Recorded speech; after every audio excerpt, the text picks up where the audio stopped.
pessoal está retornando. Vamos fazer, então, nossa última mesa redonda, onde a gente tem a participação de representantes de algumas das nossas agências de fomento.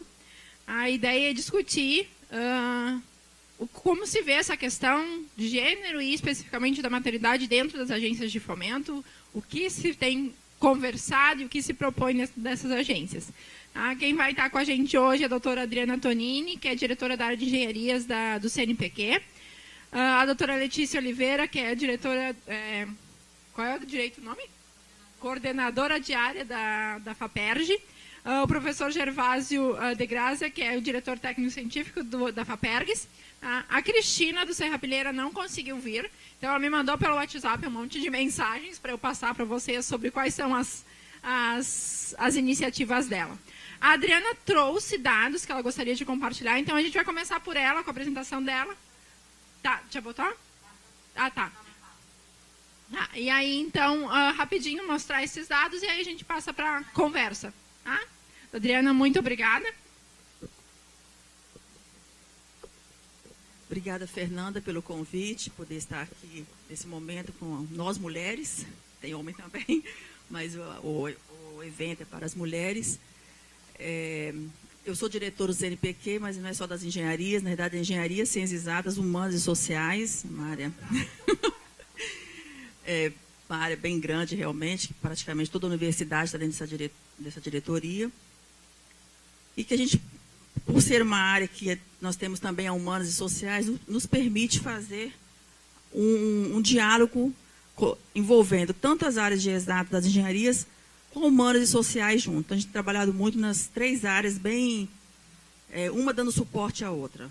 Então, não, porque eu, como engenheira e doutora em educação, e pelas minhas pesquisas também, não dá para se falar em formar engenheiro sem ter um embasamento sociológico. Então, a sociologia é importante, a filosofia é importante, porque o engenheiro ele vai atender às demandas da sociedade, e as demandas são desiguais, né? Você pega todas as classes sociais, então como é que se fala em formar engenheiro que não tem essa sensibilidade para o social? Então, a sociologia é, sim, uma área muito próxima à engenharia. Tá? E por isso mesmo a gente faz esse trabalho no CNPq com todas as áreas juntas, da importância das exatas, das engenharias estarem, então, com as ciências humanas e sociais. Isso é muito claro para nós lá dentro do CNPq. Então, com relação a esse movimento das mulheres, a gente tem feito algumas atividades do CNPq. Nós temos uma ação grande, que é Mulher e Ciência, e dentro dela várias outras, que a gente tem, por exemplo, as pioneiras na ciência, que todo ano a gente divulga, as cientistas que foram destaques em algum momento, então a gente coloca na página, e conta a história dessa cientista, de forma a servir de modelo para outras mulheres e inspiração. Nós tivemos uma chamada também ano passado, que eu vou falar nela, daqui a pouco. Acho que eu vou partir para a apresentação, que dentro dela a gente vai apresentar todas essas ações do CNPq e a gente vai conversando em cima disso, tá? Pode passar, por favor, Fernanda? Tá, desculpa. Eu nem vi que era passador, sempre é um pretinho, nunca vi branquinho, então. Sempre aquele normal assim.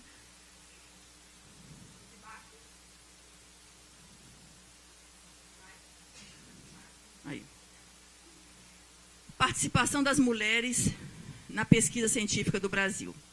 A proporção de mulheres que publicam artigo científico cresceu 11% no Brasil nos últimos 20 anos. Elas publicam quase a mesma quantidade que os pesquisadores homens, 49%. A proporção de mulheres inventoras no país subiu de 11% para 17% entre 1996 e 2015. Mas, publicação de áreas como computação e matemática tem mais do que 75% de homens nas autorias de trabalho. Então, ainda nós temos, tanto nas áreas de matemática, física, computação, ainda poucas mulheres nessas áreas. Cenário atual. Cientistas brasileiros recebem, em média, 0,74 citações por paper, enquanto os brasileiros recebem 0,81. Então, nós estamos abaixo das citações. Destaca-se que este índice é semelhante entre homens e mulheres, até nos países em que a produção é bastante desigual. Então, nós estamos atrás de vários países, mesmo tendo essa produção desigual, mas a citação ela acaba sendo proporcional, sendo igualitária. A participação das mulheres na ciência e tecnologia aumentou de forma global no Brasil, mas ainda identificamos 2 tipos de segregação: a horizontal, poucas mulheres em áreas de conhecimento específicos, e a vertical, que é a subrepresentação de mulheres em postos de prestígio e poder, incluindo as carreiras consideradas femininas. Isso é claro no CNPq, quando a gente pega a bolsa de maior prestígio, que é a PQ 1A. Então, essa bolsa de maior prestígio, a maioria é homem. 36% são mulheres, e o resto, então 74% seria de homens.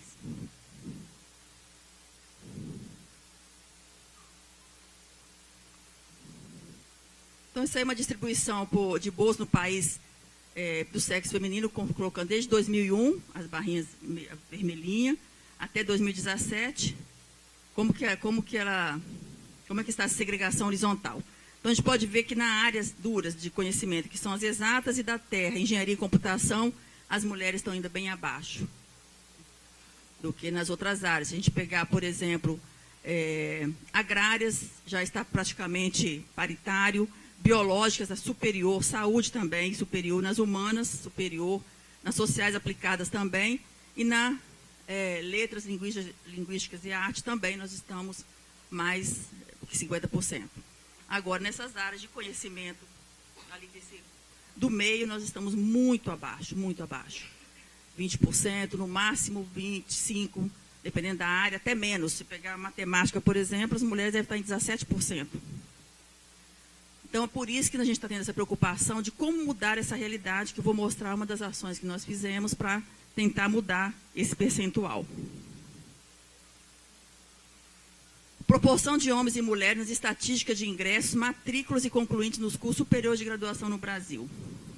Então, a gente vê que no ingresso as mulheres são maiores, nas matrículas também e nos concluintes também. Mas isso não representa, quando a gente pega por área, apesar de que as mulheres são em maior número chegando às universidades, mas em formar diminui, e em algumas áreas elas não têm representação. Os 20 maiores cursos em número de matrículas, já viram esses daí que saiu do INEP? As áreas que as mulheres mais procuram: pedagogia, porque até não estou enxergando, que seria na faixa de 60, não está em percentual não. Pedagogia, direito, administração. Então a gente vai ver assim, uma área de engenharia, por exemplo, está bem aqui embaixo, né? Nossa, está ruim para ler. Penúltima, né? Pois é. Agora, já nos homens, ela já fica numa posição, olha lá, direito, administração, engenharia civil já é a terceira. Então, ele mostra mais ainda como que essas áreas mais exatas, mais áreas que exigem mais a matemática e a física, ainda estão, as mulheres estão com pouca participação. Em termos de concessão do CNPq de recurso, o que nós mais investimos são bolsas de pesquisa no país, que é esse cinza, bolsa no exterior é menor, e auxílio à pesquisa seria capital e custeio para essas pesquisas. Então, em termos de bolsa, as mulheres estão até a mais em algumas modalidades que os homens. Tá? Depois vai ter um gráfico melhor para mostrar isso. Se a gente pegar pelas modalidades, agora dá para ver melhor. Ó, doutorado, iniciação científica, mestrado, pós-doutorado e PQ, que é a produtividade em pesquisa. Estou na frente, né? Não? Doutorado, iniciação científica, nós já estamos superior, tá? Está na faixa de, já tenho dados agora mais atual, a gente já está com 50 e poucos % de meninas na iniciação científica, nossas bolsistas. Então, a tendência no futuro é que a gente pensa que essas meninas de iniciação científica irão para as áreas acadêmicas, a tendência é essa, então aumenta também o número de pesquisadoras com bolsa de mestrado e doutorado no futuro. Doutorado e mestrado também, nós já estamos praticamente paritários em termos de quantidade de bolsa no CNPq. Pós-doutorado, até mais, da representação das mulheres, porém, aquela bolsa que eu falei que é de maior prestígio, ela teve um aumento no ano de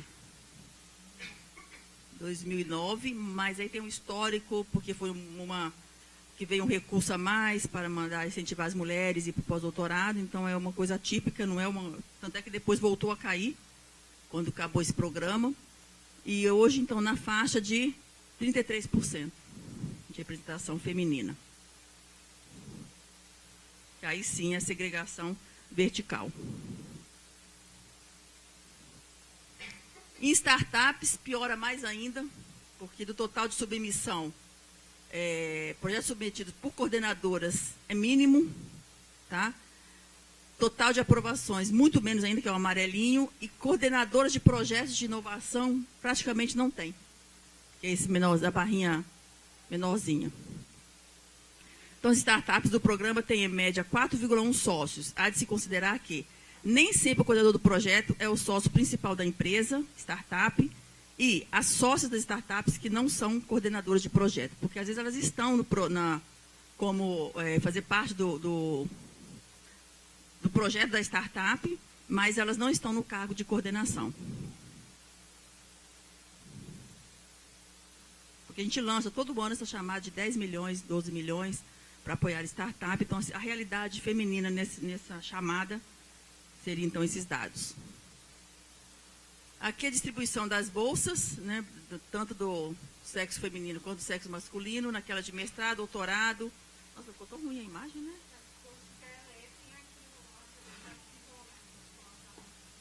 Mas ali ficou ruim, né? Às vezes eu mostro, essa aí mostra tão bem. O pessoal não está conseguindo nem ler, né?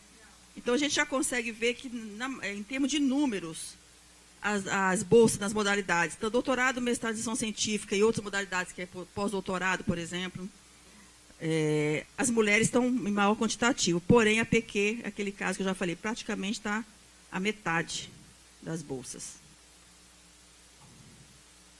Eu voltei, né? Ou não?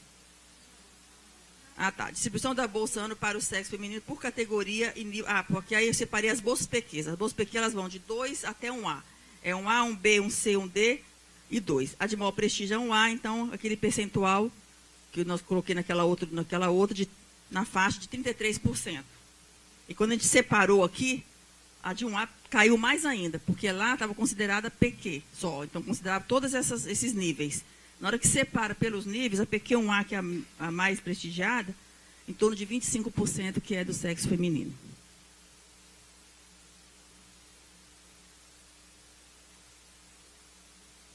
Bem, do prêmio aqui, um dado também interessante, que já esse prêmio Álvaro Alberto, que todo ano o CNPq ele premia alguns cientistas em áreas de conhecimento, e nós só tivemos, durante 47 anos do prêmio, apenas 3 mulheres agraciadas.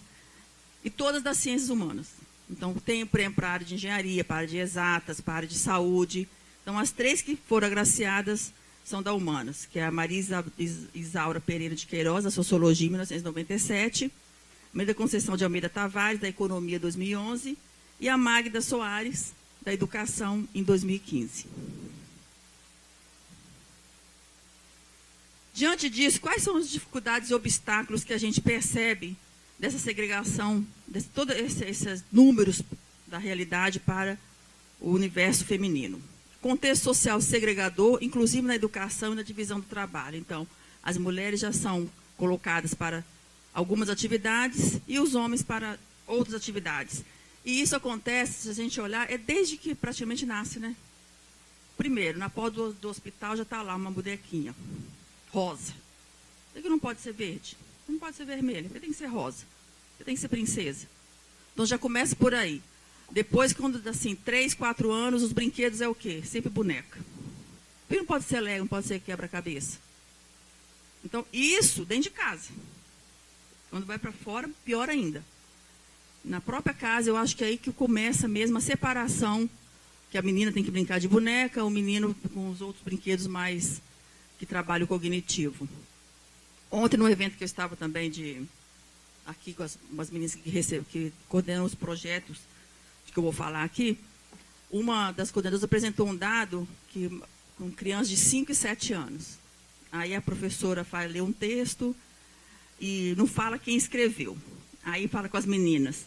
Quem é mais inteligente com os meninos? O menino ou a menina que escreveu esse texto, mas não falando o que era. Aí as meninas falam, menina. Os meninos com 5 anos, menino. Depois de 2 anos, repetiu-se esse mesmo teste. Os meninos com 7 anos, as meninas com 7. Quem é mais inteligente? As próprias meninas, meninos. Incrível, né? E saiu na revista Science, em 2017. Múltiplas violências, discriminação, assédios, que são as dificuldades também, obstáculos que a mulher enfrenta, subrepresentação de mulheres em posição de decisão, não apenas na academia, e é muito subrepresentada. Hoje eu percebo isso mais ainda, que acho que dentro da universidade eu não percebia muito, não. Na universidade eu sempre tive vários, assim, coordenei vários projetos, então nunca tive problema nenhum. Em Brasília eu tive problema. Eu saí da minha universidade, fui assumir essa diretoria. Eu sou a única diretora mulher. São 4 diretorias no CNPq. Eu sou a única mulher e em 67 anos, nessa diretoria, a única mulher que sentou naquela cadeira. Então, vocês imaginam como que é eu lá dentro, né? Muitas vezes eu já peguei na mesa de reunião, só tinha homem, bati e falei assim, eu vou denunciar por assédio, hein? Eu quero falar também. Vocês estão aí falando, eu não posso falar nada? Deixa eu falar também. Então, assim, a gente acaba por ser só você e 10 homens, 8 homens, você não tem voz. Só que eles se dão mal porque eu sou brava, eu pego, grito, eu não fico baixo a cabeça e eu falo. Mas eu estou falando isso, não é exagero, é porque eu sinto isso, entendeu? E Brasília dá isso claramente. Brasília são pouquíssimas mulheres. As reuniões que eu faço, a maioria é homem. É praticamente sempre eu sozinha ou mais uma. E essa mais uma ou é uma assessora para auxiliar, ou uma secretária. Então, assim, numa posição de prestígio, numa diretoria, pouquíssimas. Pouquíssimas. Então, reúne mais com homem. É muito fato. O Ministério mesmo, os secretários, todos hoje, lá do Ministério da Ciência e Tecnologia, são homens. São 8 secretarias, todos homens. Então, é uma luta grande, né? Para você se manter, para você mostrar que você também é competente, e para você mostrar que você é inteligente tal qual. Não foi provado que a mulher é menos inteligente. Eu nunca vi nenhuma pesquisa sobre isso, cientificamente. Mas tem que provar todo dia isso, né? Não é tão simples, não é só a gente sentar lá e eu... Não. Você tem que se mostrar que você realmente é capaz. Política com perspectiva de gênero, incipientes também nas ciências. Nós temos muito poucas, né, políticas. E pouca divulgação da história das pesquisadoras, que é o que a gente tem feito no CNPq, divulgar as histórias para servir de exemplo e motivação para outras mulheres. Casos bem-sucedidos no fomento da participação de mulheres na pesquisa. Antes disso, deixa eu te contar um outro caso que teve. Teve um evento grande do CNPq, que veio gente do mundo inteiro. E eu e os outros diretores fomos, né? Ficamos na porta, recebendo as pessoas, conversando ali no... Tipo um hall ali fora, para entrar para o auditório. Chegava, cumprimentava um colega que estava do lado, o diretor, olhava para mim como se eu fosse acompanhante dele, você acredita? Eu falei, agora eu virei acompanhante. Mas eu ficava quietinha, eu falava nada, porque eu falei, lá dentro eles vão ver quem eu sou, porque vai anunciar, eles vão ter que entender que eu também sou diretora. Eles cumprimentavam 2 diretores, que a gente estava nós 3, e só fazia assim para mim, como se eu fosse assim, acompanhante de um deles, ou secretária deles, ou assessora, só balançava a cabeça. E reitores de outras universidades fora do Brasil fazia a mesma coisa. Eu ficava caladinho, não ia assim mesmo, eu sou diretora, não. Deixei, porque lá dentro, depois eu falei, eu sou diretora, tal, do CNPq, aí... Então, quem achou que eu fosse amante de alguém ali, né? Criação do programa Mulher e Ciência em 2005. Então, o CNPq criou esse programa Mulher e Ciência em 2005, no âmbito do governo brasileiro. E a última chamada lançada no programa foi em 2012. Que a gente fez, o CNPq fez várias chamadas de Mulher e Ciência. Prêmio nas escolas públicas, construindo igualdade de gênero. Nós também fizemos essa chamada. O encontro, pensando gênero e ciências, que se refletiu em mudanças de normas no CNPq. Ainda bem que o CNPq é bem aberto, sabe? Assim, depois eu vou contar o que aconteceu nos últimos meses agora, que acho que a gente mostra que a gente tem um espaço. Lá não acho que é tão... O CNPq, o próprio grupo técnico concursado do CNPq, eles são bastante conscientes disso.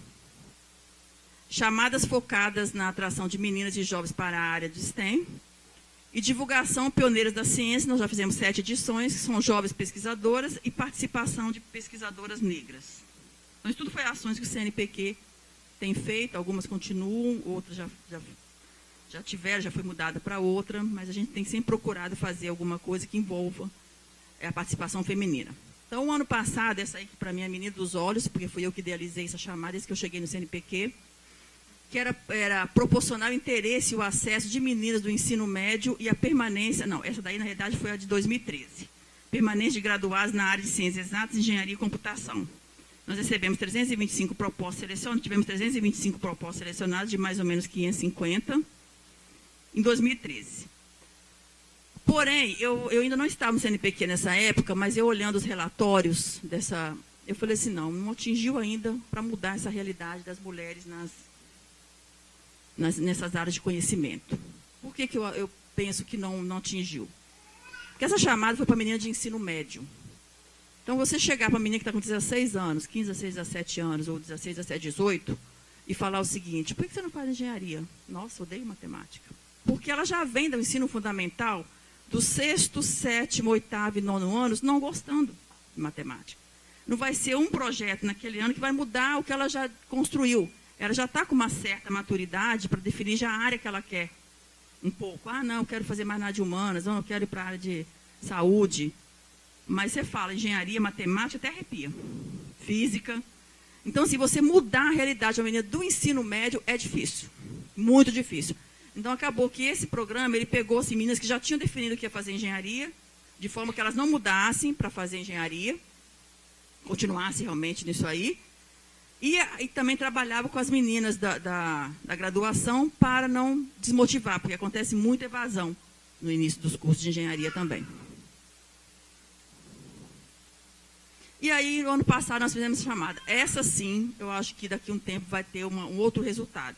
Ela está sendo implementada agora, tá? Nós julgamos no ano passado, que é essa que eu falo que é a menina dos olhos, que eu realmente idealizei essa chamada, que chama Meninas nas Ciências Exatas, Engenharia e Computação. Então, estimular a participação e formação de meninas e mulheres para as carreiras de Ciências Exatas, Engenharia e Computação, além de proporcionar a integração escola e ciência e tecnologia. Nós recebemos 712 propostas. Foi assim, o número recorde no CNPq. Por quê? Nós tratamos com um projeto de extensão. A coordenadora do projeto tem que ser mulher, ela podia ter somente o mestrado. Quando a gente põe doutorado, já elimina um monte de gente, principalmente que era o público que eu queria que está no Instituto Federal, onde tem educação básica. Essas mulheres trabalhar na educação básica, nas escolas municipais e estaduais, porque elas têm a experiência com a educação básica. Então, por isso, a gente recebeu muita proposta e muita gente que não é nem doutor. Então, isso não limitou, por isso, essa quantidade. E selecionamos 78 propostas, não porque eram as melhores, nós aprovamos 578 das 712, porém, o recurso de 6 milhões só deu para 78 propostas.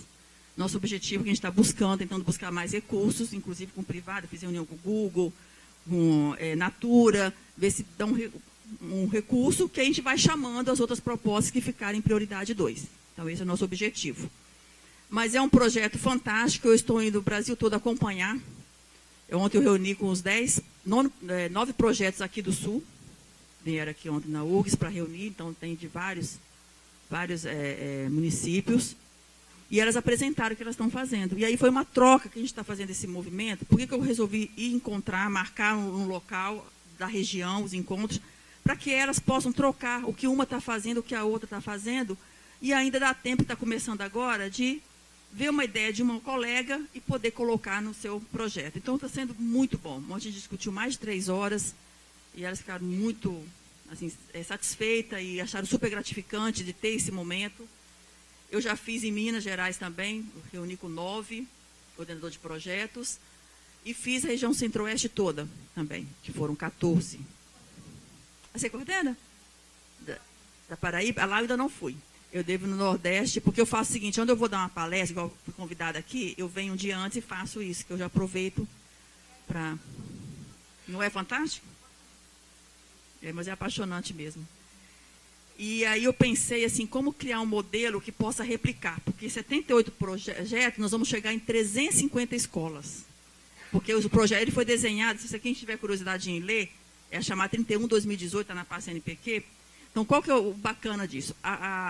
O coordenador do projeto, que tinha que ser mulher, a coordenadora do projeto, ela podia escolher se ela ia fazer o projeto com uma escola de educação básica, pública, com 3 escolas ou com 5 escolas.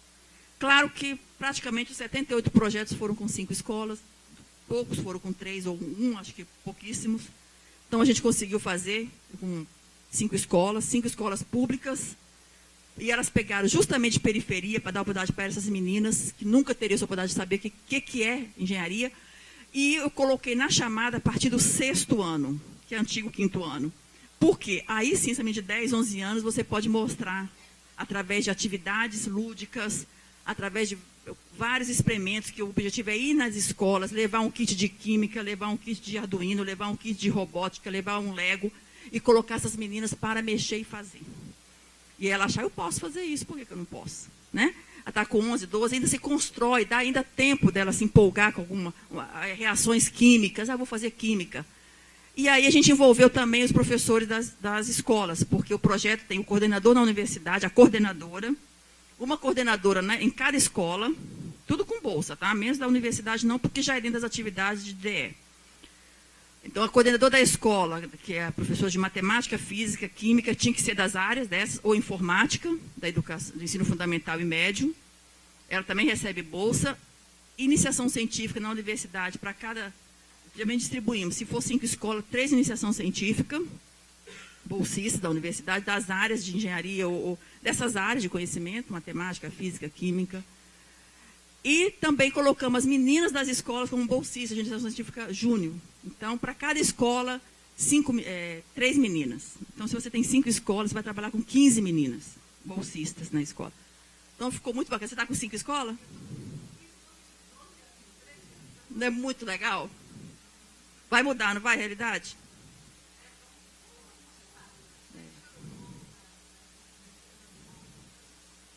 Ainda entra um monte como voluntária, né? 500? Ali, com certeza, vai sair alguém para química, para física, para matemática, para engenharia. Impossível que não. Os dois cursos. Porque, assim, cada projeto vai trabalhar com a sua área. Então, tem pessoal trabalhando com a química, outros com a física, outros com a matemática, outros com robótica, com engenharia civil, com engenharia mecânica. Então, tem todas as áreas. E é bem interessante, é muito bacana. Né? E você vai ver, quando fizer o encontro, você vai ver o que seus colegas estão fazendo, como é que você vai ainda acrescentar mais coisas no seu projeto. Que pena, se eu soubesse, eu podia ter ido lá ver do pessoal do Sul. Foi aqui na universidade mesmo. Pois a gente ficamos a tarde toda ontem. Tá bem? Então era prova do que eu estou falando, não estou mentindo, né? Não é isso o desenho da chamada?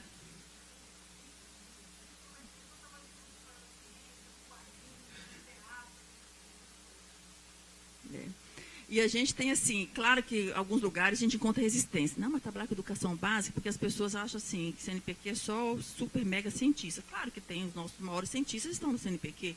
Isso é fato e é super bacana isso.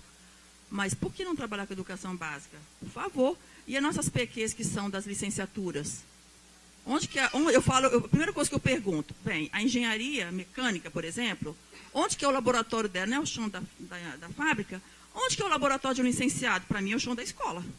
Porque o licenciado em matemática, física, que não vai na escola, ele não é licenciado.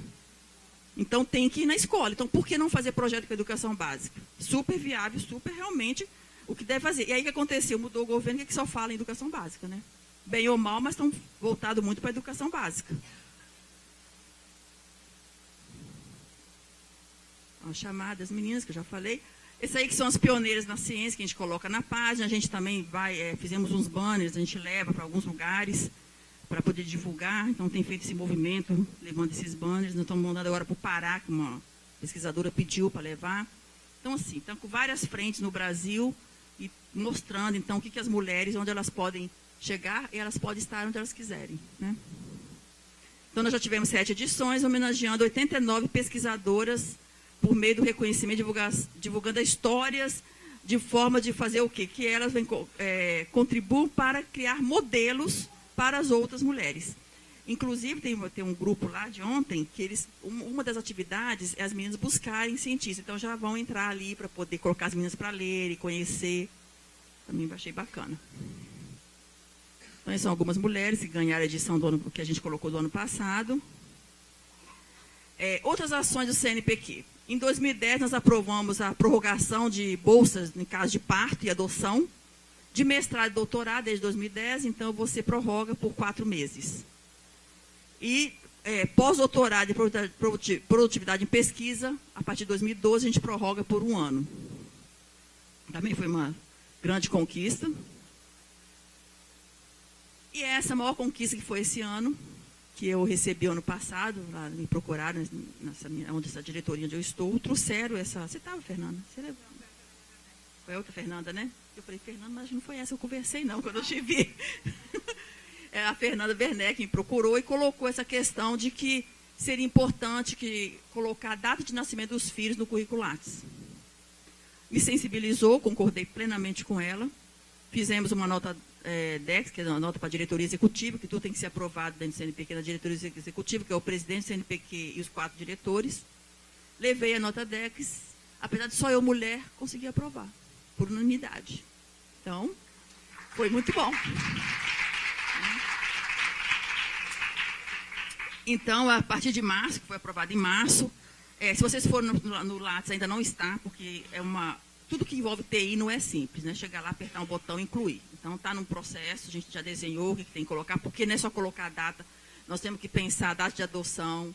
Então, são várias coisas. Aí já tivemos também alguns questionando por que não coloca quem cuida de outros, colocar também quem, por exemplo, cuida de família. Então, quer isso também. Então, já abriu um leque muito maior. Então, as coisas estão sendo construídas, tá? Mas já está, isso que é importante, é estar aprovado, é só uma questão de tempo, de estar visível. E para que a gente pensou isso? Por que teve esse movimento e por que a gente concorda também? Porque não adianta vir só de um lado, a gente tem que também abraçar a causa, né, Fernanda? Primeiro, é por comitês assessores, que é quem julga as bolsas aprovadas ou reprovadas. Toda a área tem o seu comitê assessor. Comitê assessor da engenharia civil, comitê assessor da sociologia, que são pesquisadores, PQ do CNPq, eles ficam 3 anos nessa função, para julgar tudo que é programa, projeto, bolsa do CNPq. Então, eles vão ter acesso a isso e serem sensibilizados de que, se naquele momento, um certo período, a cientista ela teve uma produção científica menor, é porque ela estava na maternidade. Então, ele vai poder ver isso claramente, vai estar a data ali. Porque antes não era assim. Então, ele fala assim, nossa, era uma super cientista, fez isso? Por quê? Né? Então, agora vai tornar visível para sensibilizá-los, né, com a questão do nascimento, da maternidade. Então, sensibilização dos membros do CEAS para considerar as questões de maternidade nas avaliações. E outra coisa também que vai ser interessante, levantamento de indicadores para avaliação dos impactos na produção de pais e mães cientistas. E com o nascimento, como é que vai impactar na produção científica, tanto dos pais quanto das mães. Outra, os cientistas estão tendo filhos? Estão tendo tempo para isso? Escrever tanto de artigo, ainda ter filho. Então, também é um dado que a gente vai poder ver. Como é que está sendo a produção, né, de filho dessa comunidade. Entre várias outras coisas que vai poder permitir com essa inclusão no currículo Lattes da maternidade. Então, acho que a maternidade e a adoção, deixar bem claro que vai constar as duas coisas, o direito é igual. Acho que foi um passo muito grande, né, para as mulheres, principalmente para cientistas, porque quem é pesquisadora mesmo sabe como que fica complicado dentro da universidade ou dentro do centro de pesquisa que ela está, a hora que ela resolve ter um filho, que a produção cai, não tem jeito mesmo, e como que aí ela começa a ficar um pouco excluída dos espaços de produção, dos espaços onde é chamada, porque eu vou chamar porque você é um cientista, é um pesquisador, um A, mas agora você caiu para um B, já não sei. Entendeu? Então, isso tudo por conta da maternidade e que às vezes não é visível. Quem está do lado dela sabe, mas se ela lá, um pesquisador da Inglaterra queria chamar essa pesquisadora, já vai, não está mais produzindo, não, vou chamar outra. Entendeu? Porque nem ele sabe o que está acontecendo.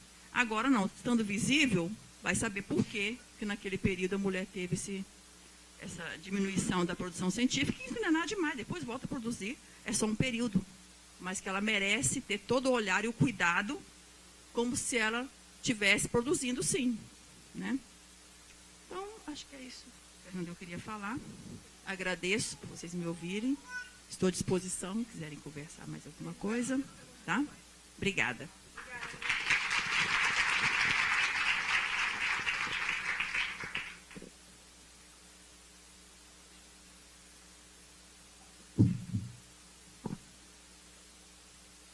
Bom, gente, boa tarde de novo. Cá estou eu, novamente, com você rapidinho, porque a Fernanda, tadinha, está quase tendo um troço ali, um razão.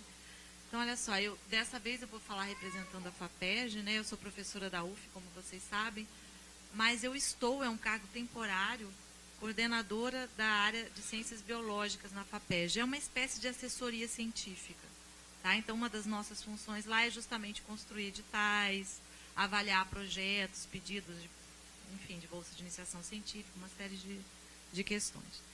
Então, falar um pouquinho o que a FAPESD tem feito e as dificuldades, né? A primeira coisa, vejam vocês, né? As iniciativas de licença maternidade, como foi bem falado aqui hoje, já vem desde 2011, né? A lei de licença maternidade de 2017, mas só em julho de 2018 a FAPESD coloca isso, né, essa questão dos 4 meses nas bolsas das pós-graduandas lá do Rio de Janeiro. E não por acaso, isso acontece quando a primeira mulher assume a diretoria científica da FAPESD, tá? Então é a primeira mulher nesse caso. Então, para a gente ver que, né, essas coisas todas estão interligadas. Pois é. E, assim, falando rapidamente, em outubro de 2018, eu fui convidada pela Eliette a compor, então, a coordenação da área biológicas. E aí, quando surgiu essa oportunidade, qual foi uma das primeiras coisas que eu pensei? Falei, vamos trabalhar na FAPESD para colocar políticas, né, de apoio às mulheres e à maternidade, de modo geral, a mulheres e maternidade. Então, o que eu fiz? Eu fiz uma apresentação que tinha várias propostas que nós havíamos discutido aqui no simpósio, né, lembrando foi em maio, propostas que a gente tinha discutido no GT da CAPES, né, como eu já falei para vocês, e propostas lá da UF, do GT da UF. E também fiz um pupurri de coisas internacionais que já existiam. Então, eu fiz uma apresentação lá para a diretoria científica, né, na verdade, para a Eliette, e para uma pessoa que foi muito importante nesse processo também, a Carmen, que é assessora direta da Eliette e tem muita sensibilidade a essa questão. E aí a ideia era, antes da gente seguir, vamos olhar o que é viável fazer dentro da FAPESD, né? Tem várias possibilidades, mas o que é viável?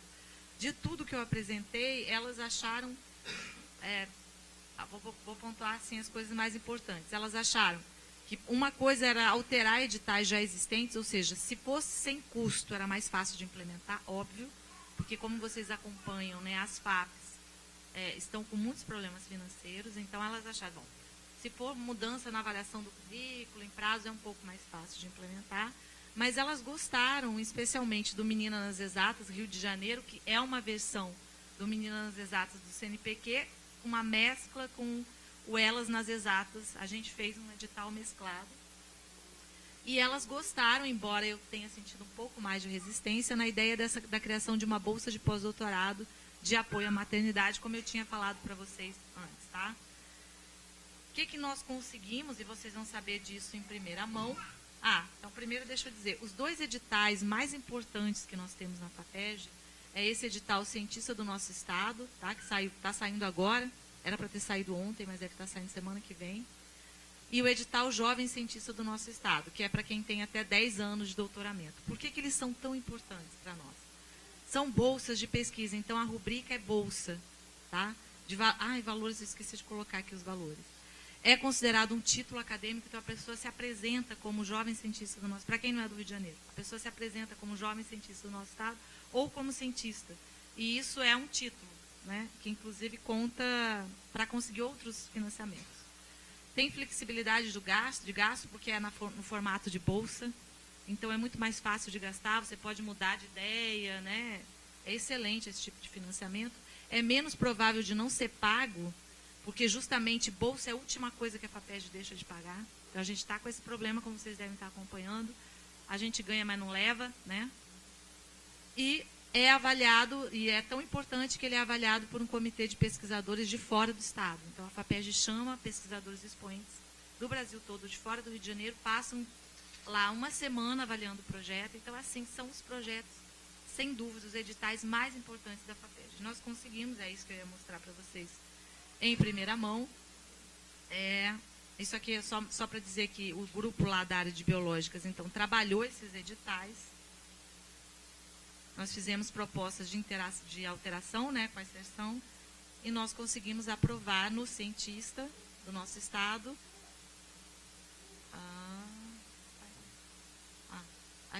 Aquela clássica, né, no caso de pesquisadores que se tornaram mãe nos últimos 5 anos, quando a gente está falando de avaliação de currículo, será acrescido 1 ano ao período de avaliação da produtividade. Tá? Então, o que isso significa? Significa que aquela mãe, aquela cientista, né, que está concorrendo, que foi mãe, vai ter 1 ano, então a produtividade dela vai ser contada como 1 ano a mais. Tá? que é uma iniciativa parecida com a FAPEGS, né? Acho que acabou de lançar agora, eu vi que vocês fizeram isso. E nós achamos que esse impacto ainda vai ser maior no edital Jovem Cientista, porque é justamente aquelas que têm até 10 anos. E, no caso delas, além da avaliação diferenciada do currículo, a gente vai inserir um ano a mais, tá? Para aquelas que estiverem em licença maternidade no período de avaliação. Ok? O que eu tenho a dizer para vocês sobre essas duas implementações? Elas parecem simples do ponto de vista que elas não envolvem gasto financeiro, mas eu estou, assim, receosa de ver repercussão, porque foram em 2 editais muito concorridos. Tá? Então, eu não sei qual vai ser a receptividade da comunidade.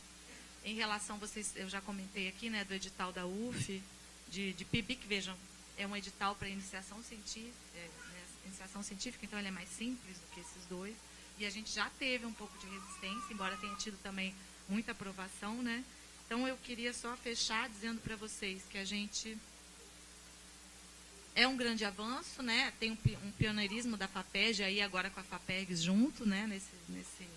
Na inserção de políticas de apoio à maternidade, porque as FAPs, de modo geral, não fazem. É um trabalho coletivo, né? Tem muita gente envolvida aqui nesse trabalho, né? A importância desse simpósio, eu até comentei ontem, né? Foi uma pressão positiva, porque quando a gente foi convidado e a FAPEG foi cutucada, ajuda a gente que está lá dentro da FAPEG a trabalhar no sentido de conseguir aprovação, né? Dessas coisas. É um test drive, então nada está garantido. Tá? Vai depender do impacto e depende da nossa capacidade de apoiar esse tipo de iniciativa. E é isso que eu ia falar. Então, o nosso apoio é fundamental. Vamos ver como é que vai ser a receptividade, como é que as pessoas vão reagir a isso lá no âmbito estadual. Tá bom? Muito obrigada pelo convite e terminar agradecendo muito a Fernanda, tá? Por todo o evento.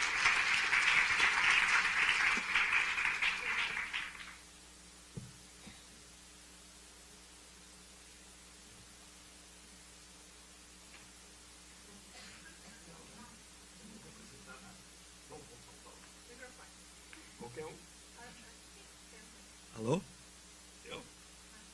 Estão ouvindo? Então, eu fico muito feliz de vir aqui hoje, né? Falar para vocês. Eu estou no cargo de diretor técnico-científico da nossa Fundação de Amparo à Pesquisa do Rio Grande do Sul, a FAPERGS, né?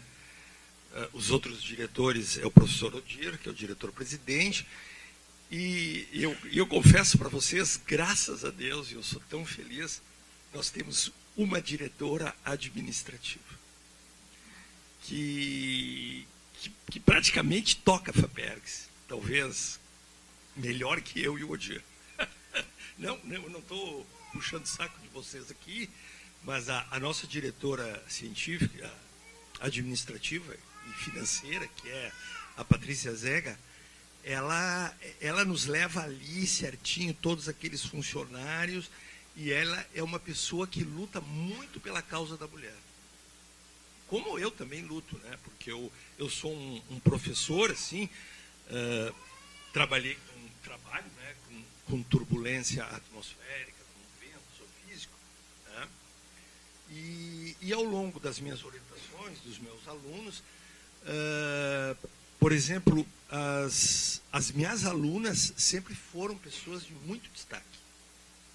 Eu tive, por exemplo, uma ex-aluna de doutorado, né, que se chama Débora Roberti, que hoje ela é a coordenadora do projeto Sulflux, que é o fluxo, né, de propriedades turbulentas, interação entre a superfície e a atmosfera vizinha, pesquisadora do CNPq.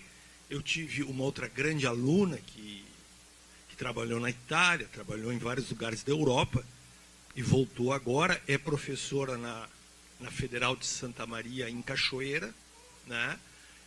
Ganhou o prêmio de honra ao mérito pela tese que fez, que nenhum outro aluno meu masculino, de gênero masculino, ganhou. E ela ganhou. Então, eu sou uma pessoa assim, e eu reconheço a capacidade das mulheres em todas as áreas, como muitas vezes superior dos homens, né? Muitas vezes Não estou puxando saco de ninguém aqui, mas eu quero dizer assim, atividades múltiplas, né? E não é só assim na visão ampla, mas também, às vezes, na dedicação em ciências duras, como é a física, por exemplo, né? Ciências duríssimas, que tem modelagem matemática, muito cálculo, né? Muita física, tudo isso, e elas são pessoas de destaque nestas áreas. Então, por exemplo, se nós tivéssemos uma sociedade normal, isso aqui que a gente está fazendo não precisaria existir. Mas precisa, né? Porque não é muito normal a nossa sociedade. A gente sabe disso. A diretora falou ali, todos os cargos, por exemplo, de destaque, normalmente são dados para os homens, né? Bom, e então nós estamos fazendo assim algumas normas nos nossos editais. A FAPERGS, vou falar um pouquinho sobre a FAPERGS, né? Não vou falar sobre a origem dessa separação entre homens e mulheres, que eu gosto às vezes de estudar em biologia essas coisas, né? E mesmo o comportamento de xenofobia que existe entre nós humanos e a separação que existe, por exemplo, assim, entre nós humanos que somos conscientes e os animais do planeta, por exemplo, que é uma coisa terrível isso, né? Que a gente muitas vezes acha que a gente não pertence à natureza, né? Mas a gente é tão natural como os outros animais e pertence à natureza da mesma maneira que os outros, né? Então a gente acha assim, tem esse comportamento às vezes teleológico de achar que tudo trabalha em função de algo para um balanço equilibrado, e a natureza não é balançada, isso não existe. Então, esse comportamento xenófobo e que ocorreu em algum momento, que o gênero macho escravizou as mulheres, ou fez isso em algum tempo no passado, e isso foi muito forte, porque a luta pela libertação e, por exemplo, igualdade é uma luta difícil, né? É uma luta de muita, assim, que tem muita inércia, né? Fora os crimes sexuais, todas essas coisas que ocorrem em países desenvolvidos, né? Não só aqui no Brasil, que às vezes a gente não sabe de tudo que ocorre, mas a religião ajudou muito isso também, né? Porque, por exemplo, assim, se a gente pensa por exemplo, paradigmas científicos e paradigmas religiosos, né? A gente vê que muitos dos nossos paradigmas, que nascem como solução de alguns problemas básicos, não são factuais, né? Da mesma maneira que nós, homens, durante muito tempo, tratamos as mulheres também com argumentos que não são factuais, que são argumentos de origem mística, ou de origem, por exemplo, que está lá em Aristóteles, que fez uma organização de superioridade entre animais, homens, mulheres e todas essas coisas, que vem desde lá. Então, essas coisas são profundas, mas que hoje, graças a Deus, estão sendo quebradas e a gente consegue... Não, eu já vou terminar. Mas é importante falar essas coisas, porque isso é a origem de tudo, né? Que a gente tem que saber qual é a origem. Bom, mas a nossa fundação aqui, ela é uma fundação que ela administra mais ou menos uns 50 milhões de reais por ano, sendo que metade vem do governo do Estado e a outra metade vem dos órgãos de fomento científicos nacionais, como a FINEP, o CNPq, a CAPES. Tá? Bom, e então nós temos vários editais. Agora ocorreu o nosso primeiro edital de, por exemplo, internacionalização, né?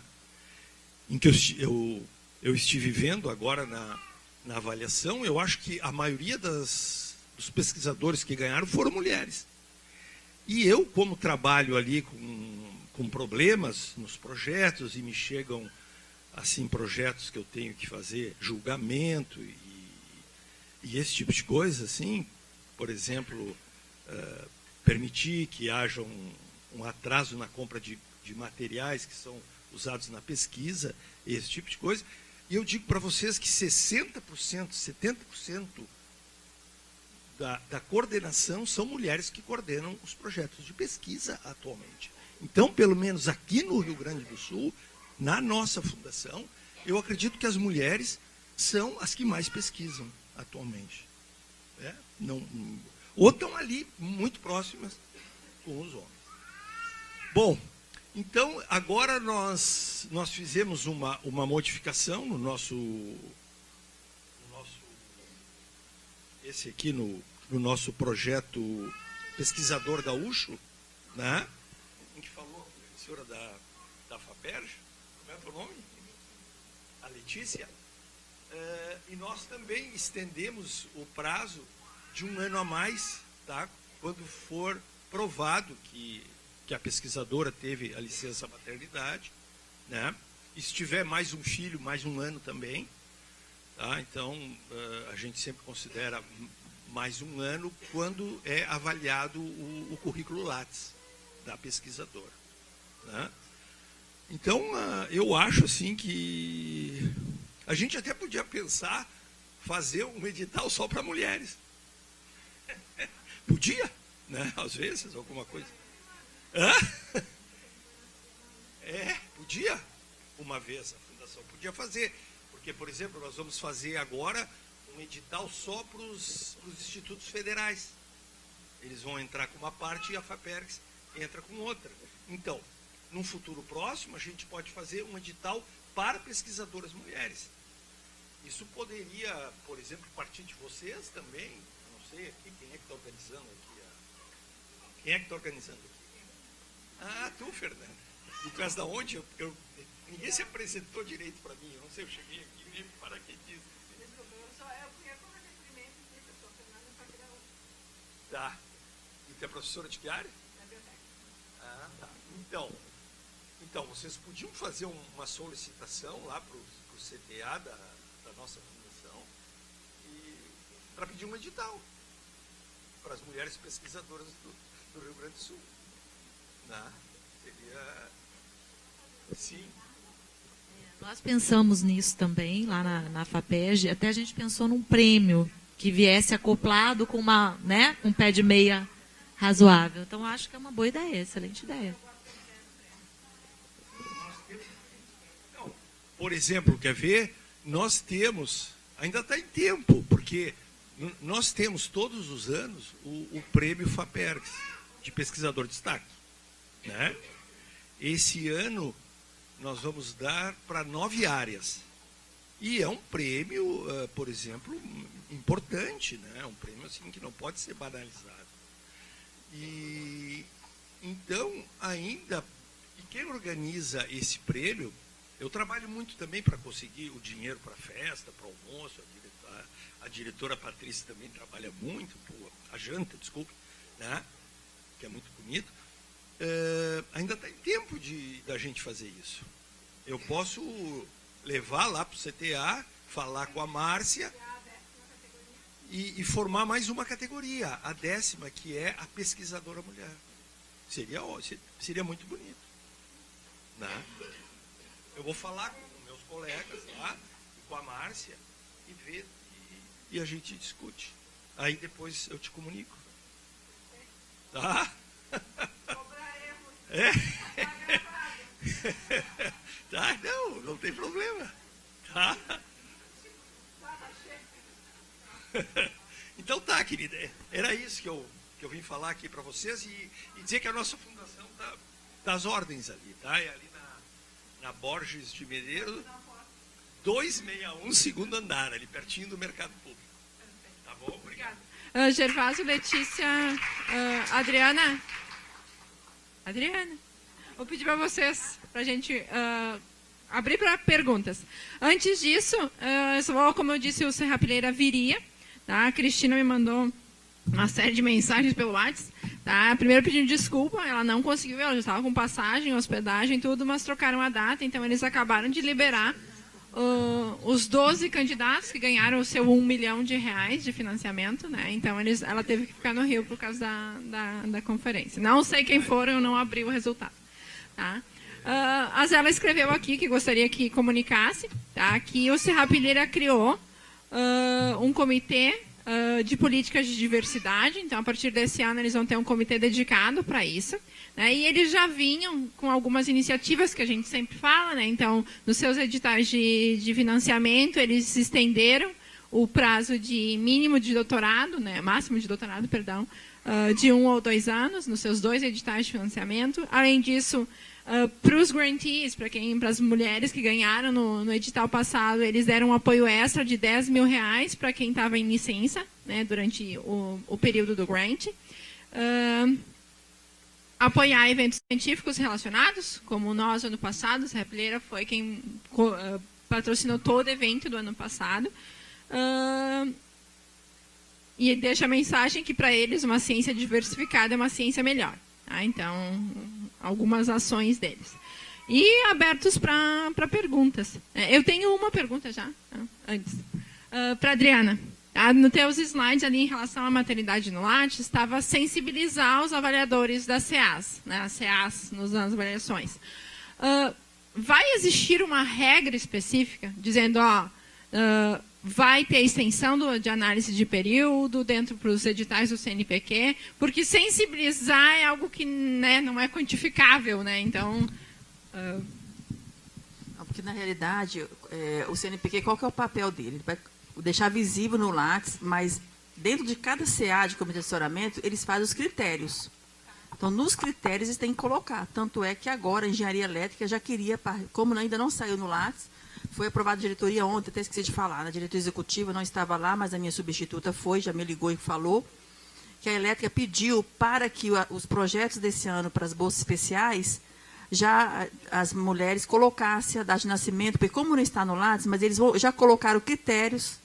tá. E como os critérios CNPq, do comitê de assessoramento, é de 3 em 3 anos que muda. Então, o período de mudança seria o ano que vem. E aí, você pode acompanhar a chamada que vai sair de bolsas PQs, agora bolsas especiais. Se você entrar no anexo, que são os critérios, ele for na elétrica, aí você vai ver como que a elétrica colocou, o que ela vai... Cada CA vai colocar a sua maneira. Vai ter vários. Não é uma regra geral, é cada CA. Não tem assim, a gente não pode, o CNPq não pode induzir, mas tem que colocar nos critérios isso, porque não é. Quem faz os critérios são os comitês de assessoramento, que são esses cientistas. E aí você vai ver... Vai ter que acompanhar o que eles vão colocar. O nosso papel é deixar visível. Então, quando eu falo sensibilizar, que eles usem isso nos critérios. Sim. Tanto sensibilizou que a elétrica aprovou ontem de já colocar agora. Não esperar só ano que vem. Ela queria esse ano já julgar, considerando a maternidade. Perfeito. Catemari? Não, quem pegou? Obrigada. A minha pergunta é... Eu me chamo professora Caroline Doca, falo da Universidade Federal do Paraná, e a minha pergunta é para a Adriana. Com relação, você comentou que a sua visão da participação das mulheres nas lideranças mudou depois que você saiu da universidade e foi para Brasília, certo? Porque hoje você vê de uma outra forma do que você via antes. Qual a sua opinião? Por que as mulheres não estão ocupando esses cargos de liderança? A que fator você atribui essa ausência feminina nessas posições? Bem, a minha mudança que eu vejo é que dentro da universidade, com meus pares, a gente não tem muito essa questão de só os homens ocuparem coordenação de curso, coordenação de projeto. É muito tranquilo porque a gente trabalha junto. Eu, pelo menos na universidade, não percebo essa segregação. Já quando você vai assumir um cargo, que é um cargo já de Estado, né, dentro do governo, eu fui cedido para o Ministério, aí sim eu senti diferença. Eu senti diferença, assim, no sentido não do tratamento comigo. Não vou falar que meus pares me respeitam, eu tenho mesmo as mesmas entradas. A diferença que eu sinto é isso. Por exemplo, quando eu estou em pé perto deles, eles não me veem como uma diretora. Por que eu não posso ser diretora igual eles? Por eu ser mulher? Então, é essas questões. E nos postos, lá em Brasília, que tem vários cargos, se você entrar no ministério, você vai ver vários cargos de diretoria. Poucas mulheres. Nas secretarias, que todo ministério tem várias secretarias, pouquíssimas mulheres. Ciência e tecnologia agora não tem nenhuma mulher nas 8 secretarias. No MEC, parece também nenhuma. E sempre teve, por exemplo, a Secretaria de Educação Básica, sempre, o histórico é que foi sempre uma mulher. Então, assim, isso que eu percebo lá. Não há essa preocupação de estar trazendo, porque já, principalmente se a gente pegar a CAPES, MEC, Ministério da Ciência e Tecnologia, que são órgãos que quem ocupa essas funções são normalmente professores, pesquisadores de universidade. Então, assim, mesmo assim, convidam homens e não mulheres. É isso que eu percebo. Não de me tratar inferior à capacidade, não. Tá? Não é nesse sentido. Oi, boa tarde. Então, tenho 2 perguntas para a Adriana também. Uma em relação... Bom, a primeira, em relação ao Pioneiras na Ciência, né, que você falou ali que teve até agora 89 pioneiras. Né? Quantas dessas pioneiras eram mulheres negras? Eu não lembro em termos de percentual, mas são poucas. São 2. Né? Pois é. Quer dizer, considerando o último que saiu agora esses dias, são 2 mulheres. Nessa da última, né? Porque nessa tem uma, e aí tinha uma há muito tempo que entrou por conta de uma pressão da ABPN, Associação Brasileira de Pesquisadores Negros e Pesquisadoras Negras. E assim, eu conheço as técnicas que são maravilhosas, né? Gosto muito, assim, pessoalmente delas lá, do programa Mulheres na Ciência, do CNPq. Você está falando da Lúcia, da Betina, da Lúcia, da Betina, né? Que são analistas do CNPq. São analistas do CNPq. E a gente, em conversas com eu sempre, né, questiono assim, cadê as mulheres negras como pioneiras, né, no CNPq? Então, porque não tem. Se você não, pegar e aí as cientistas, Betina, são poucas. Betina fez assim, né? Não, então você faz, né, escreve os verbetes de pioneiras, e eu disse, tá bom. Então, eu e outras pesquisadoras brasileiras, negras, mulheres, nós escrevemos verbetes para o CNPq, de mulheres pioneiras negras, nas ciências, e a gente enviou para o CNPq, e isso levou algum tempo, a gente, né, trocou várias mensagens, e aí, isso era para ter saído agora no ano passado, e aí saiu esse último, e que não tinha. E uma das questões, o que elas colocaram para a gente, é que as nossas mulheres negras pesquisadoras são muito jovens para serem pioneiras. Né? Então, elas não são consideradas pioneiras. Então, que tal colocar outro nome, que eu acho que agora, eu vi ali, quando você colocou o slide, tinha alguma coisa, pesquisadoras de destaque negras. Né? Então, quem sabe se a gente não faz pesquisadoras de destaque? E aí a gente coloca que é o seguinte, elas são pioneiras, porque o histórico das mulheres negras no Brasil, em termos educacionais, começa muito depois. Elas são pioneiras, nós somos pioneiras, e essas mulheres que nós enviamos verbetes, elas são mulheres pioneiras, dentro do contexto do recorte racial que nós temos no Brasil. Então, colocar essas mulheres como pesquisadoras negras de destaque é continuar, né, e é reforçar o racismo institucional que a gente tem no Brasil. Então, a gente já solicitou ao CNPq, que eu faço, então, uma solicitação pública, de que esses verbetes que a gente produziu e que estão com o CNPq, que eles sejam colocados junto com das outras mulheres brancas que estão lá, e são mulheres, inclusive a que entrou, sem tirar o mérito da área, mas ela é das ciências humanas. Então, também não tem mulheres negras das ciências exatas, né, das ciências ditas exatas, o que reforça também um imaginário de que as pessoas negras estão só nas áreas de humanidades e não nas áreas de ciência e tecnologia. Então, essa é um ponto que nem é exatamente uma questão. E o outro é em relação ao edital, né, aquele edital que teve do Meninas... meninas fazendo engenharia, ciências exatas e tecnologias, o de 2013, e computação, que com todos os, talvez, né, problemas que tivesse o edital, né, porque você diz assim, não era um edital ideal, ele foi um edital muito importante no Brasil, porque, apesar de, né, ter como a possibilidade de ter coordenadores homens, não era exigido que fossem mulheres, o que isso é ótimo desse outro edital, que sejam só coordenadoras mulheres, mas ele possibilitou uma discussão, uma ampliação da discussão sobre gênero dentro dos cursos de ciências exatas, engenharias, tecnologias e computação. Né? Inclusive, esse grupo que tem aqui na URGS, no Instituto de Física, que faz um monte de trabalhos sensacionais em relação a gênero. As pessoas, quando começaram, né, com o edital, porque elas ganharam esse edital, elas não tinham experiência. Carolina, na época, não tinha essa experiência com questões de gênero. E hoje elas fazem muitos trabalhos muito bons. Então, isso também, esse edital, ele teve essa importância, né, de trazer a discussão de gênero para dentro dos cursos de engenharia, para dentro dos cursos de computação.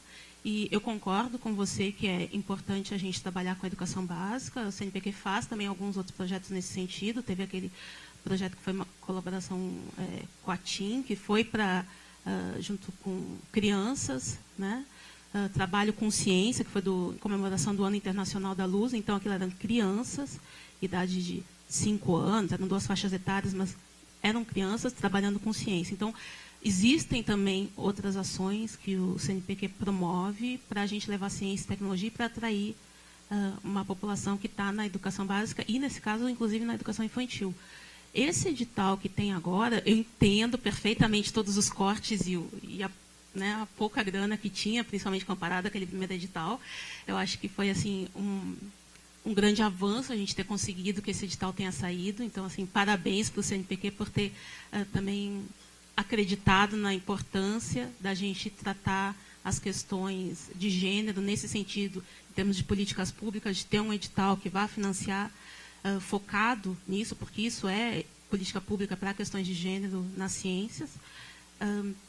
Mas é também interessante, eu sei das limitações, mas a gente pensar que é muito mais difícil operacionalizar. Eu sou uma pessoa que trabalha na área de ensino de ciências, né? Então, assim, que vejo pesquisas na área de ensino de ciência, questões de aprendizagem, questões de como isso efetivamente afetam as questões de atração de pessoas para a ciência, e é muito difícil você operacionalizar com muitas escolas, e mesmo a gente formando redes na educação básica, trabalhos que sejam efetivos na periferia, né? O que acaba acontecendo é a gente fazer ou trabalhar com programas que já estão bem estabelecidos e daí conseguem formar redes, ou trabalhar com aquelas escolas que são próximas da universidade, porque a gente não dá conta de pegar e ir para a periferia. Então, isso é uma coisa que é também interessante de se pensar. Eu entendo, eu sei das limitações em termos de ter grana, né? Sei que nunca vai ser o edital ideal, mas estou falando aqui já no sentido de pensar isso, assim, de que efetivamente nas universidades a gente não dá conta de ir para a periferia se for para trabalhar com esse grande número de pessoas, a não ser que você já tenha programas pré-estabelecidos que dão conta desse sentido. Desculpa falar um montão. Catemari. Então, eu vou pegar todos os pontos que você colocou. Primeiro que você falou sobre a questão das pioneiras, que realmente pioneiras que a gente tem, não sei, não vou falar se eu concordo ou discordo, se está certo, mas o que já vem na tradição das pioneiras são as primeiras mesmo, e não estão colocando essa questão de gênero, de raça. E ali, dessas pioneiras, se você olhar, se tiver alguma viva, é mais de quase 100 anos, 99 anos, porque realmente são as pioneiras. Agora, eu não vejo problema nenhum, como você falou, das pesquisadoras, pesquisadoras mulheres negras, a gente fazer, junto com os pioneiras, de um destaque das mulheres, independente de ser pioneiras ou não, destacar as mulheres negras. Isso aí é super viável, isso que você mandou para o CNPq. Se tivesse chegado nas minhas mãos, você pode ter certeza que teria implementado, porque não chegou. Que aí eu colocaria a área para colocar junto com essa das pioneiras na página, a separada, então, não separada, assim, de um destaque para as mulheres negras. Isso aí é tranquilo, se você mandar diretamente, que chegue nas minhas mãos, eu não sei como é que é o seu contato no CNPq, eu deixo meu cartão, sem problema, você pode passar e eu agilizo isso aí para na próxima versão que a gente fizer, dar esse destaque, e você coloca como que você acha que seria mais interessante, contribuir com a gente até. Né? Porque é importante que você tenha todo o histórico. Não, mas pioneiras remete a primeiras. Então, a gente chama pesquisadoras, né? Mas aí você pode se pensar, me fala como que você gostaria, você manda, e a gente faz, sim, não tem problema nenhum, isso é super tranquilo, a gente colocar isso na página CNPq. Com relação à chamada, em nenhum momento eu falei que não foi importante aquela, por tudo isso que você falou, ela foi super importante. O que eu falei que essa focou em a gente tentar mudar uns dados estatísticos que a gente tem, que mostra pouca participação das mulheres nessas áreas. Então, para mudar, eu tenho que ir lá no ensino fundamental. Não tem como, aquilo que eu falei do ensino médio, que no outro não entrou. Então, essa foi a diferença. Porque o foco é a gente tentar melhorar esse percentual da participação feminina nessas áreas.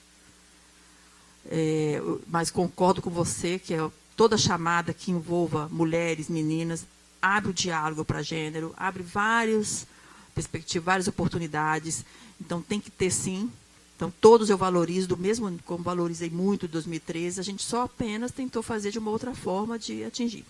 E com relação às escolas das periferias, no digital não falava nada disso, é 5 escolas. Normalmente a gente pensou que realmente ia trabalhar perto da universidade, que é muito mais fácil, claro, e o custo é menor. Porém, nesses encontros que eu tenho feito, eu vejo que várias falam assim, eu estou trabalhando, eu peguei a região leste, oeste, ela mesma, a coordenadora, que distribuiu dessa forma. Então, eu ouço muito falando das periferias. Estão trabalhando, resolveram fazer projeto com as escolas da periferia. Mas isso é uma decisão da coordenadora do projeto, o grupo que está coordenando. Não fomos nós, não impusemos nada, ficou livre. E eu vejo que eles estão conseguindo fazer isso, que é bem interessante, porque tem toda essa questão do custo, da inserção ali. Mas tem muitos projetos trabalhando com isso, com escolas que é só de, a maioria das crianças é de drogados, pais alcoólatras. Então, elas trazem esse depoimento, que elas quiserem trabalhar com essas escolas para dar uma oportunidade para essas crianças. Então, assim, é por isso que eu falei esse relato durante a minha apresentação. Né? Você está trabalhando com escola próxima, você que tem uma aqui que é coordenadora?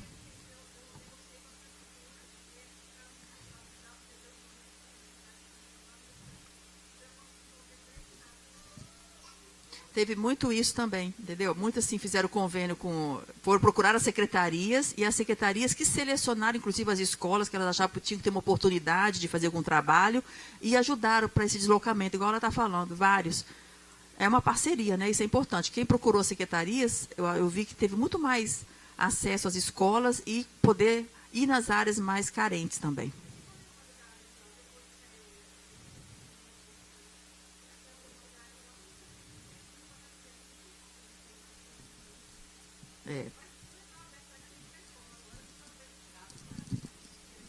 Deixa eu só interromper um segundo. O Gervásio precisa sair em breve, então se alguém tem uma pergunta para a FAPERGS, a gente precisa agora.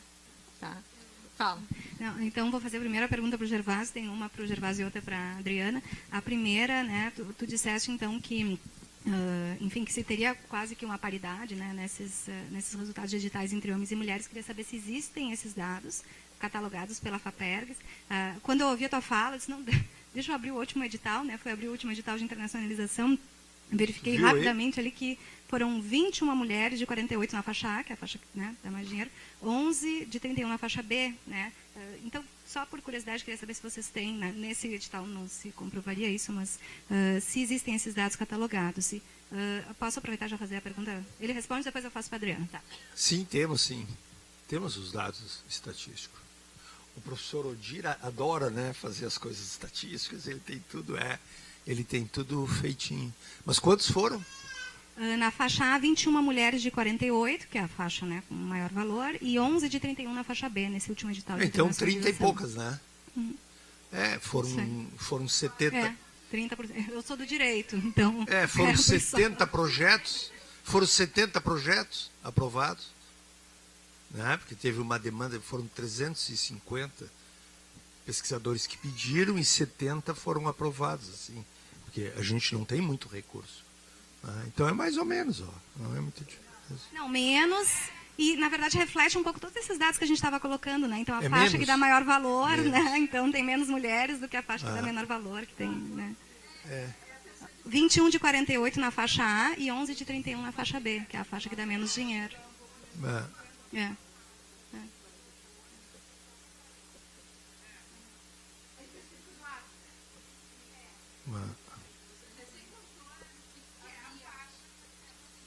Sim.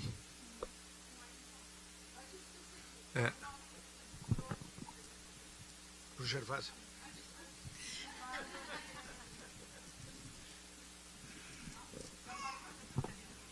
Então, para a Adriana, apareceu ali num dos slides a questão do Prêmio Construindo a Igualdade de Gênero, né? E a menção ali, né, falando em escolas públicas, né, apenas para, né, mencionar, né, que ele também se destinava a premiar pesquisadoras, né, foi um prêmio então que existiu durante 10 anos. Eu tive a felicidade de ganhar a menção rosa na primeira edição como estudante de graduação e fui uma das agraciadas como estudante de pós-graduação na segunda edição.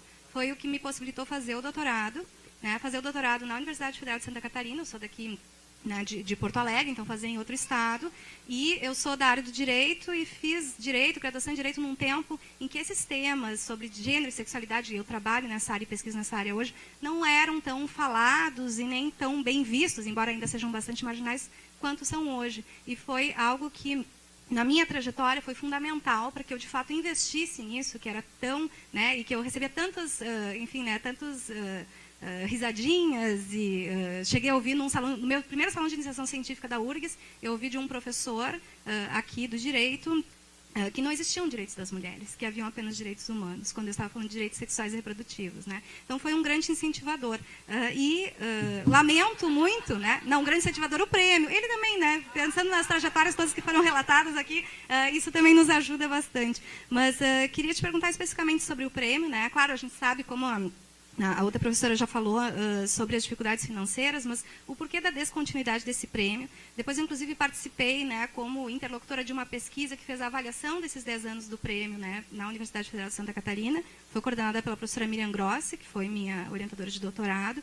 E queria saber porquê da descontinuidade do prêmio, se existe alguma. Né? Eu entrei na página, ela está parada dizendo que inscrições de 2017 serão depois, né? Então, até porque ele é um prêmio, eu que sou da área de sociais aplicadas, né, que ele era bastante democrático, pensando na possibilidade de atingir mulheres, né, de todas, não apenas mulheres, né, mas pessoas que trabalham com a temática da igualdade de gênero de todas as áreas. Então, essa pergunta, se existe alguma possibilidade de esperança de retorno, e se não, né, ouvir de ti, do CNPq, quais são as justificativas, né, dadas para a descontinuidade. Você mesmo já respondeu, recurso.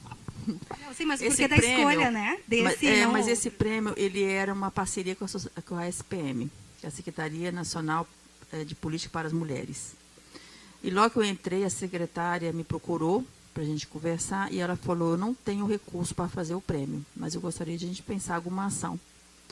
Aí foi quando eu falei com ela, eu falei, eu estou desenhando uma ação, que eu vou precisar de recurso, que é essa das meninas, né, de fazer uma versão.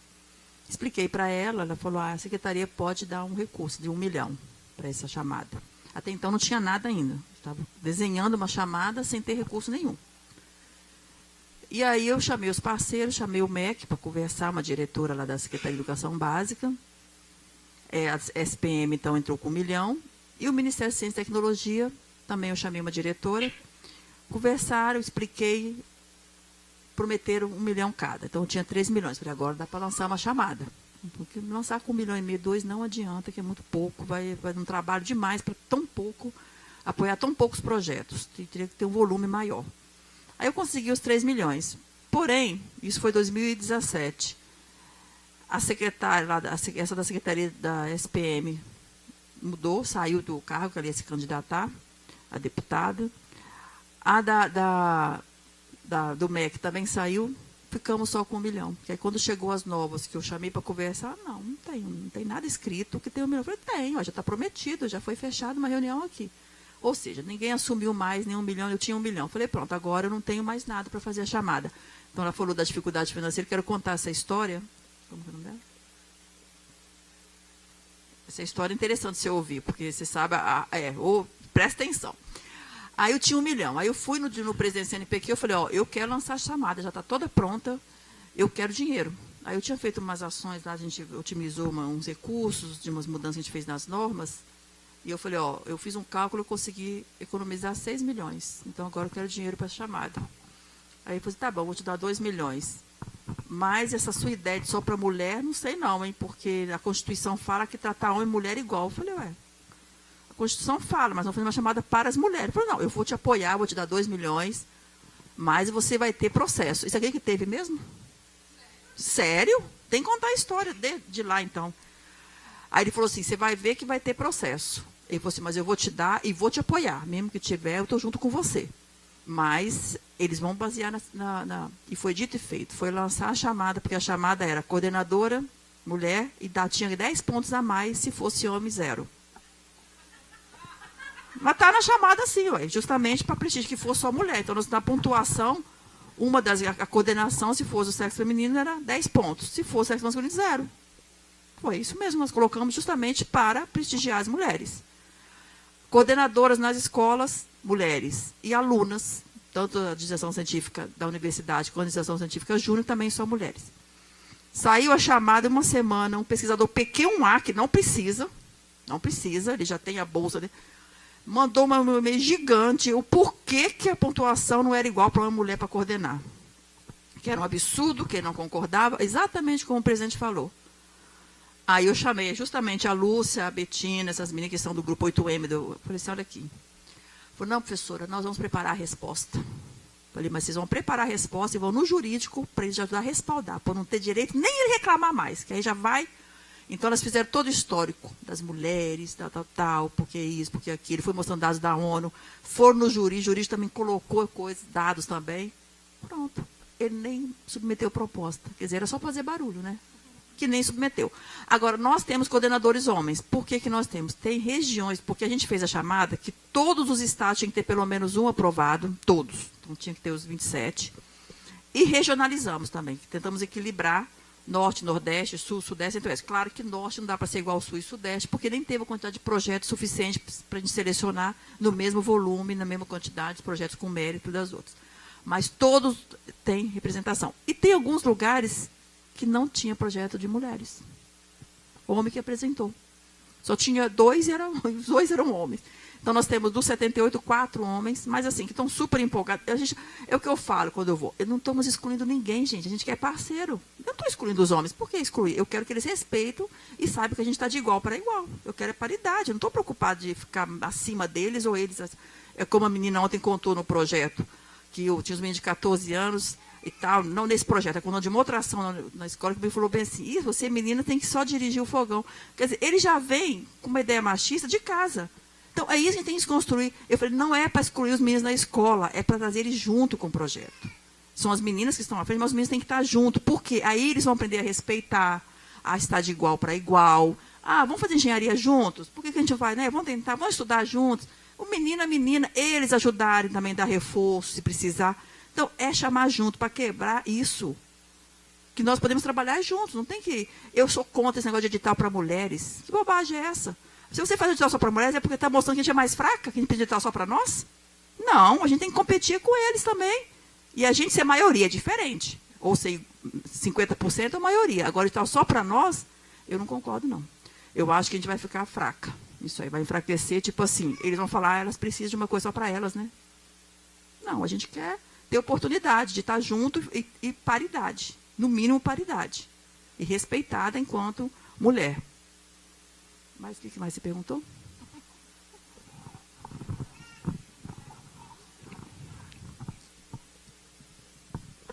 Se tiver recurso, a gente vai retomar tudo. Nada, a gente não pode perder nada, porque é tão difícil a gente conquistar e fazer, porque a gente não pode perder. Mas quando não tem recurso, infelizmente, a gente fica parado, mas está ali guardado para no momento que a gente conseguir melhorar, trazer tudo de volta.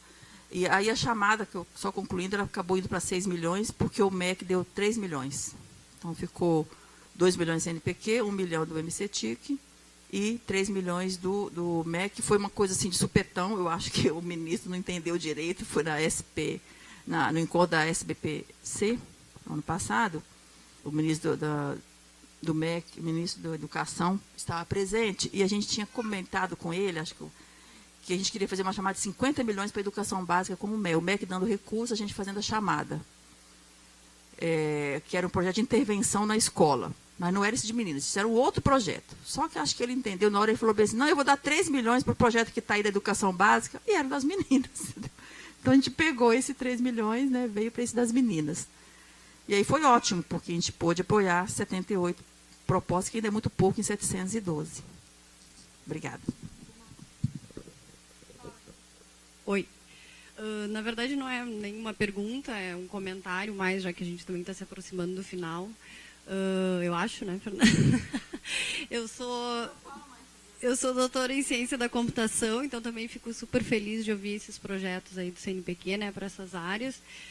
Sou mãe da Laura e também estava fazendo aí a inscrição e envio no edital da FAPERGS, agora quarta-feira até tinha os prints aí para te mandar, que eu tinha visto ali também a chamada para licença maternidade e tal, né? Então também essas coisas todas vão sendo boas, assim, de ser lembradas e colocadas aqui, né? E um caso, assim, que eu também queria contar, que eu fui atrás do grupo Parent Science, em nome da Fernanda, assim, também a gente foi, sendo da área dura também da ciência da computação, né? Fui atrás dela para fazer uma colaboração para a gente escrever um paper para um evento que está tendo na minha área também, de qualidade de gênero, mas colocando também essa parte da maternidade, e o paper foi aceito e tal, vai ser apresentado, né? Então, eu queria também colocar que me senti muito acolhida pela iniciativa e descobri isso, né? Não assisti o ano passado o evento, mas descobri isso e fui atrás da Fernanda, claro, pela facilidade aqui de ser em Porto Alegre também. E queria dizer que o evento, acho que esse ano ele foi bem diverso, assim, né? As mães cientistas aqui com filhos especiais, o pessoal, a aluna ontem indígena apresentando também aqui, acho que teve essa diversidade, acho que isso foi muito legal também do evento esse ano, e parabenizar aqui todas as falas e vocês aí por terem tocado esse projeto. Obrigada, Letícia. Não sei se tem mais alguma pergunta, mas só um comentário, então, da questão dos editais exclusivos para mulheres. O que a gente pensa? Quando a gente tiver igualdade de competição, oferecer condições iguais para a gente competir, eu acho que não precisa. De fato, a gente tem um edital específico para mulheres ou para mães, como é o que a gente queria. Mas enquanto a gente ainda não incorporar essa compensação pela maternidade, enfim, por todas essas coisas, eu acho que precisa sim. E eu não vejo como um demérito. Claro que isso vai depender de como vai ser conduzido o edital, como vai ser divulgado o edital. Né? Porque existe, a gente sempre falava, né? Por exemplo, ações na Austrália que tem editais específicos para cientistas mães. Isso não é um demérito. Né? Enquanto socialmente a gente for a única cuidadora do filho, como a gente vê nos nossos dados, e não existir nenhum mecanismo de reparação disso, eu acho que tem que ter mesmo editais específicos. Né? Então, só um comentário da nossa vivência aqui. Claro.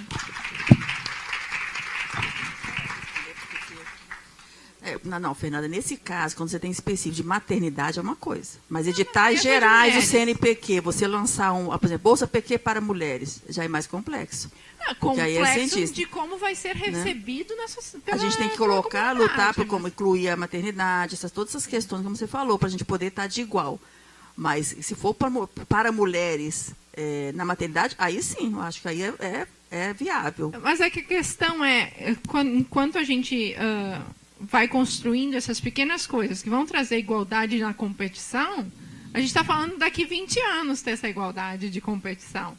Tá? Então, a maneira de sair dos 30% que nos persegue em qualquer edital ou em qualquer bolsa é ter esse tipo de modificação, que vai aumentar a competitividade nesse ambiente que não é igual. Né? Porque a gente só vai conseguir, então, essas mudanças de ter efeito dessas políticas que são bem pequenininhas, tá lá nenhum edital aparecer, né? Isso demora muito tempo. Tá? Então, por exemplo, o Prêmio L'Oréal para Mulheres na Ciência, né? Super válido. Então, vamos substituir. Os editais não são específicos, mas então prêmios, que vão dar junto, que nem a L'Oréal dá os 50 mil da Bolsa. Perfeito, eu troco os editais pelos prêmios. Não me ofendo.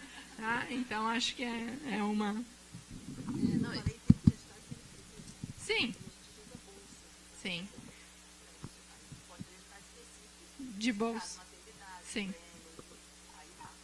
Eu ia comentar que esse efeito que foi muito falado aqui, né, de segregação vertical, em que as mulheres ocupam, né, pouco espaço, tem pouca representação em espaços de decisão e nas bolsas 1A, por exemplo.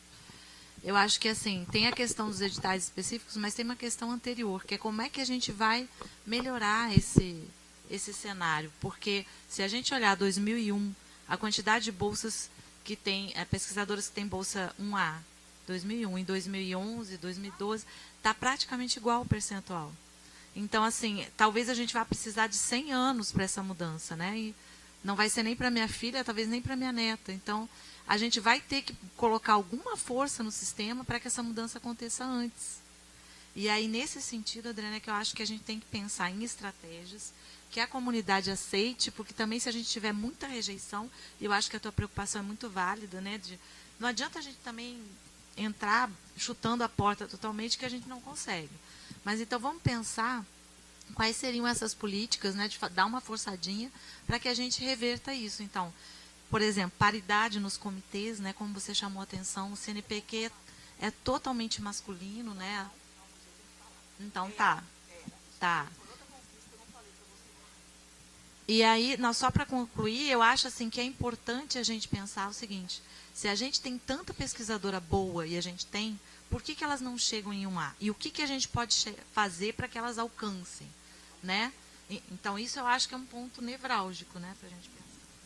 Então, é exatamente isso, Fernanda. Eu acho que a gente tem que ter ações. Igual vocês foram lá, fizeram um movimento para a gente incluir. Nós incluímos. O CNPq é muito aberto. Quando eu cheguei no CNPq, eu, única mulher, primeira. Eu já fiz uma análise do CEAS. Já fui esperta. Deixa eu ver como é que está isso aqui. Tudo homem. Era isso mesmo. E mais ainda, de algumas universidades. Fechado em algumas que eu não vou citar, porque aí seria deselegante. Não sei. Então, assim, eu falei, não, gente, isso aqui está errado. Eu, na hora, que eu já sou meio esquentadinha, já fui direto ao presidente. Falei, professor, não concordo com isso aqui. Não, olha aqui, tem condições isso? Só a universidade, uma única no CA? Ou duas? Só homem? Eu falei, eu estou com umas ideias aí. Pode fazer que eu apoio. Ainda bem que ele era muito aberto. Ai, estou até com saudade dele. Aí ele falou assim, não, pode fazer. Eu falei, ó, professor, eu vou fazer o seguinte. Primeiro é regionalizar. Por quê? Não tinha ninguém no Nordeste. Vários comitês. Ninguém do Norte, em vários comitês. Eu falei assim, é um absurdo. Quem vai representar as universidades do Nordeste? Eu falei, não, eu vou regionalizar. Claro que tem que ser os CEAs, que esses comitês, tem que ser os pesquisadores 1A primeiro, se não tiver 1B, então vai nessa ordem, os membros. Se eu não tenho na região, tudo bem, é outra coisa. Mas eu tendo, por que não pode ser? Um do Norte, um do Nordeste, um do Sul. Então, isso já está sendo feito desde 2017. Assim que eu cheguei, nós tivemos mudanças no CEA, porque os membros vão mudando anualmente e vai trocando.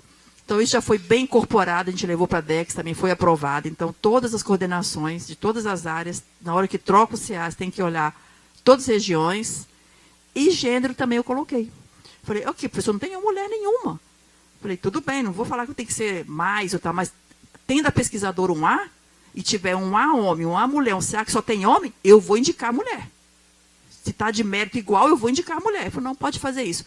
E aí, quando a gente vai mudar os comitês, vai pro, além dessa diretoria executiva, é aprovar no Conselho Deliberativo. Que aí tem toda a comunidade científica, tem representantes da CAPES, da FINEP, do Ministério,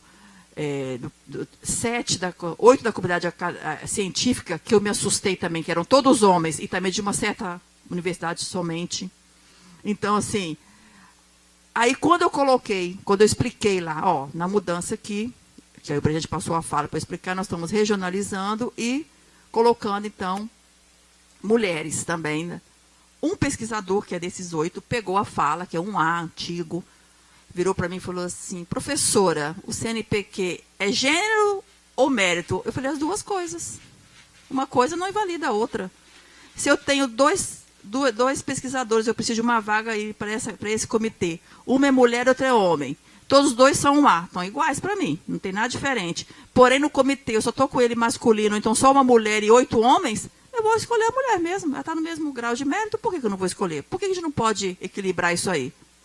Calou a boca, nunca mais falou. Na próxima reunião que teve a troca de novo, no outro ano, ele não questionou nada. Então, isso foi um ganho também, tá? Que a gente já implantou, já foi incorporado ao CNPq, da equipe técnica, porque não adianta a gente chegar e colocar e achar que é só uma questão de uma diretoria. Porque que acontece? Na hora que eu sair, podia sair. Não, a gente aprovou, então é uma norma. Então tem que estar assim, virou como se fosse uma norma que os coordenadores gerais, que são próprios do CNPq, que são analistas concursados, já é assim que foi aprovado no CD. Regionalização e gênero. Então isso já está certo. Está aprovado. Está aprovado. Então, a gente tem que olhar isso. Claro que se a gente não tem nenhum PQ1A naquela região, não tem como ver isso. Se não tiver mulheres, também tem isso. Então, eu não posso falar que todo o CA está 50%, 50%. A gente está tentando equilibrar.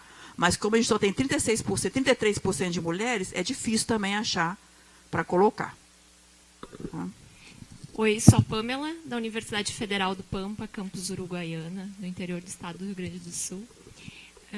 Eu só queria fortalecer o que a Fernanda falou e também o que a Letícia colocou, que a gente está muito, muito distante de chegar num momento onde a gente consegue competir igual com homens, não porque a gente é pior ou qualquer outra questão biológica, mas por uma questão social, que nós discutimos tanto aqui no Congresso, no simpósio. E considero, sim, como a Fernanda, que é importante a gente pensar também oportunidades específicas para as mulheres. E eu digo isso porque, alguns de vocês sabem, em 2017 eu ganhei para Mulheres na Ciência, da L'Oréal, e, sem dúvida alguma, foi a oportunidade que transformou a minha vida. E eu passei por muitas situações depois disso, mas a partir desse momento eu me tornei visível. E eu comecei a ter mais espaço nos congressos, a ter mais espaços em comitês. Eu ganhei uma bolsa de produtividade do CNPq. E eu era a mesma Pamela que eu era antes. E eu acho que isso fez uma diferença enorme.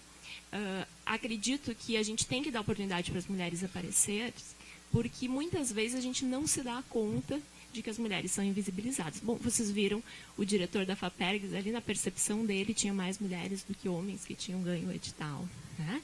Então, as pessoas não se dão conta. E a gente que tem essa consciência, digamos assim, todas nós e todos, não sei se tem algum homem ainda, temos uma missão também, que eu considero uma missão, que é divulgar isso, levar esses dados que a gente viu aqui, que a gente tem uma série de artigos que trazem para as nossas instituições, para as nossas agências de fomento, e sim, buscar por estratégias que sejam específicas para as mulheres, até que um dia, eu sou um pouco mais pessimista que a Letícia, acho que é mais que 100 anos, a gente vai poder competir, sim, de igual para igual. Mas eu acho que essa visão é muito presente.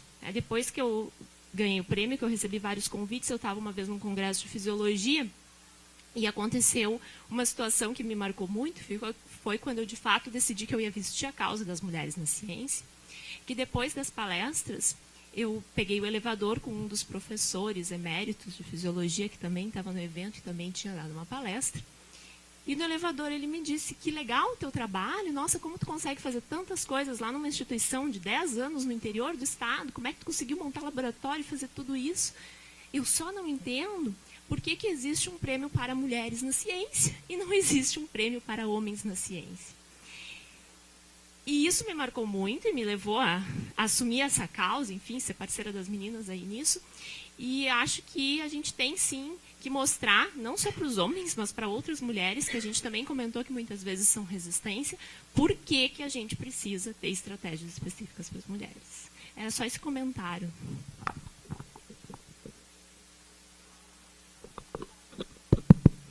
Bom, meu nome é Janaína Nascimento, eu sou da UFSM. Lá eu estou num grupo que está desenvolvendo um estudo também sobre gênero e ciência e com foco nas bolsistas de produtividade do CNPq. Então, eu queria colocar uma questão, né, que, se possível, que vocês explorassem um pouco mais ela. Você apresentou um dado, né, de que as mulheres publicam quase a mesma quantidade que os pesquisadores homens, né? E aí você fala um pouco desses seus colegas, desse seu ambiente lá no CNPq, dessas pessoas, esses homens que estão muitas vezes decidindo, né, sobre os projetos que serão financiados, né, sobre as pesquisadoras e pesquisadores que terão ou não terão bolsa e tal. A minha questão é a seguinte, né? Como é que esse grupo do CNPq, né, a instituição CNPq e a partir dessas pessoas com as quais você tem contato, esses colegas, né, como é que eles explicam, né, questões como essa? O fato de que as mulheres publicam quase a mesma quantidade, ou em determinadas áreas a mesma quantidade que os homens, e ainda assim, né, representam 34%, né, nos teus dados. O meu dado era de 25%, mas estava desatualizado, né, de bolsistas de produtividade de nível 1A do CNPq. Como é que eles explicam isso, né? Quando te perguntam, é gênero ou mérito, né? É por causa de alguma deficiência cognitiva nossa? Na verdade, quando você fala dentro do CNPq, o CNPq a gente não julga nada, né? Assim, a gente apenas vê o enquadramento das propostas dentro das nossas resoluções normativas. Toda a questão de mérito do projeto é julgado nos comitês de assessoramento, que são os pesquisadores, que são professores, ou que estão no centro de pesquisa, ou estão nas universidades, são nossos pares, que são bolsistas. E os critérios que eles colocam, cada área tem os seus critérios. Então, os critérios não é só publicação, né? Orientação, de mestrado, doutorado, está em programa. Então, são N critérios que são colocados. Agora, um dado que é importante também, que a gente vê no CNPq, o homem ele chega muito mais fácil à Bolsa PQ do que a mulher, mais cedo. Porque 5 anos de diferença. Justamente o período da maternidade, normalmente, que é os 5, 7 anos. De 5 a 7 anos, que é o período da mulher para ter os filhos. Então, normalmente o homem ele já chega na Bolsa PQ com 45 anos, a mulher chega depois dos 50, de 50 para mais. Então, isso também é um dado. E eles têm os critérios, vão seguir os critérios. Mas tem área, porque ali é no geral, se você pegar a área, tem áreas que já têm paridade de PQ. Depende da área. Né? E aí é uma questão, então, de tempo, infelizmente, de realmente a gente tentar fazer ações, como a gente incluiu agora de maternidade, outras ações. Quando eu falo de não ter editais específicos, que me incomodou muito a fala daquele diretor que saiu, que ele falou de uma forma pejorativa. Sim. Então aquilo me subiu. Que eu senti como ele falasse assim, como ele falou, coitadinha de vocês precisam ter um edital só para vocês. Entendeu? Então eu me senti assim, subdepreciada. Falei, não quero edital para mim, porque eu não quero ninguém tendo pena de mim. Agora, claro, se a gente tem que considerar todas essas questões que você falou, Pâmela, eu concordo plenamente. Só que algumas que eu pensando em termos do CNPq, dos editais que a gente lança, tem uns que a gente não consegue. Agora, podemos sim ter outras ações, as ideias que vocês aqui discutiram, pode me apresentar todas que a gente tendo possibilidade de fazer, eu levando para ser aprovado, pode ter certeza que eu vou levar, como levei essa demanda. E assim, quem sabe a gente consegue sim lançar um específico, mas eu tenho que ter fundamentações para poder argumentar nessa reunião e falar da importância. E não levar como coitadismo, porque eu sei que eles vão me bater. E vai ser desse jeito assim. Por que isso aqui está sendo diferente? Então, eu tenho que me preparar com argumentos que eu não tenho todos. Eu não participo desses movimentos todos. Então, eu preciso que vocês me deem argumentos. Eu preciso que vocês me ajudem na construção disso. Agora, eu queria que ele tivesse ouvido isso que eu falei no início, que a gente não quer. Então, eu fiquei mais nessa empolgação do que da fala dele. Aquilo me incomodou muito ali. Até comentei com a colega que estava atrás, a outra também falou, também não quero não, tá? Elas se sentiram incomodadas. Por isso que eu falei isso, tá? Mas eu concordo que tem que ter mesmo, tem que ter as premiações como essa da L'Oréal, porque é excelente. A gente faz maior propaganda, vocês sabem, na página CNPq. A gente dá a bolsa, inclusive. Então, o CNPq, eu acho que ele é muito aberto, assim, né, todas essas questões, independente de ter os comitês, que às vezes tem mais homens e tal, porque algumas áreas também ainda é muito mais representativa o masculino, mas o CNPq, enquanto instituição do corpo técnico dele, e a gente, quando está lá, a gente é sensível a todas as causas, a gente não tem nenhuma diferenciação de raça, de gênero, a gente é sensível e a gente quer fazer todas as chamadas para atender a todos os grupos. Ok? Acho que Obrigada. é aquilo que eu falei, de como é que a agência vai conduzir. Né? Não é com essa postura que a gente espera que seja conduzida. Não, sim, óbvio, foi... Sim, então, é essa a postura de delinear, e acho que o que tu falou é importante, de ser baseado não em achismos ou em experiências pessoais, mas em dados, que é o que a gente tem tentado construir. Eu acho que os avanços que a gente teve com o Parenting Science foi por trazer números, né? Que várias vezes me disseram, por que tu estava falando isso? É óbvio. Eu disse, sim, é óbvio, mas se eu não mostrar que é 45% que acontece no dia 3, não vão aceitar. Né? Então, a gente precisa disso, exato, mostrar. Né? Porque ninguém iria questionar, né, que não tem impacto a maternidade. Óbvio que não, mas a gente precisava de números. Então, acho que essa é uma diferença. Alguma última colocação? Eu quero só falar uma coisa. Tá, Letícia, lá e... Aproveitar e fazer uma sugestão para a Adriana. A gente acabou de falar, né, na mesa anterior dessa experiência do grupo de trabalho na CAPES, e eu concordo, assim, muito contigo, que se a gente não entrar muito bem fundamentado, perde de início. Né? Então, assim, tem que ter muita fundamentação. Então, uma sugestão, assim, para você pensar, talvez fosse criar um grupo de trabalho para pontos específicos, de pessoas que pudessem te dar embasamento, entendeu? Quando você for para frente, né, lá nas reuniões, nessas reuniões masculinas, você tem lá os dados, os argumentos. Então, uma coisa para se pensar que talvez seja uma estratégia interessante, chamar algumas pessoas chaves do Parenting Science, né, para criar essa argumentação muito embasada, porque senão a gente já chega perdendo, né? Isso você tem toda a razão. Boa tarde, meu nome é Fabiane.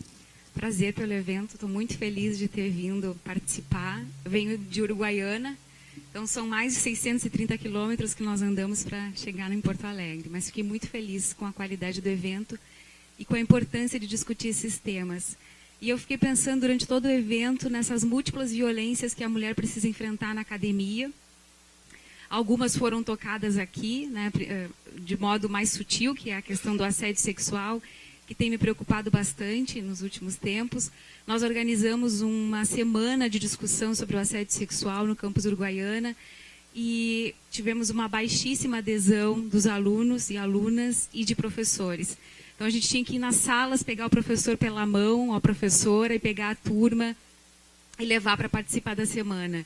E cursos que a gente sabe que tem um alto índice de assédio sexual, por exemplo, veterinária lá no campus, não teve praticamente ninguém participando da semana.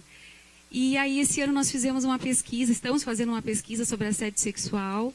Nós enviamos um questionário online para os 12 mil alunos da universidade. A Unipampa tem mais ou menos esse público. Eu pensei, umas 100 pessoas vai responder o questionário, né? Não mais do que isso, em função da experiência que a gente tinha tido no passado.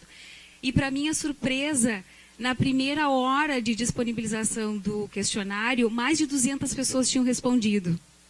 Aí a minha aluna foi me atualizando dos dados. Eu disse, não pode, 200 e poucas pessoas em uma hora, tem que estar errado, se alguma coisa aconteceu. E ela foi me enviando, e a gente lançou o questionário às 8 horas da noite. Meio-dia do outro dia, mais de 800 pessoas tinham respondido. E eu fiquei pensando, é um tema latente que a gente precisa visibilizar, a gente precisa colocar ele em pauta, em discussão. Claro que os dados estão sendo analisados, o questionário é quantitativo e qualitativo, então eu ainda não tenho... acho que o maior dado é esse, que a gente tem 1.200 questionários para analisar, e nós deixamos o questionário em aberto por uma semana.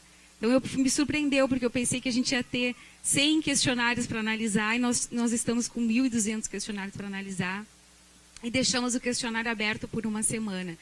Então, é uma questão que tem me preocupado e que a gente precisa, além de discutir, né, essa questão da maternidade na ciência, desse modelo de ciência que a gente está fazendo na academia, que é um modelo masculino, né, um modelo de se pensar e se produzir conhecimento, né, em função disso foca na questão do produtivismo, não é por acaso.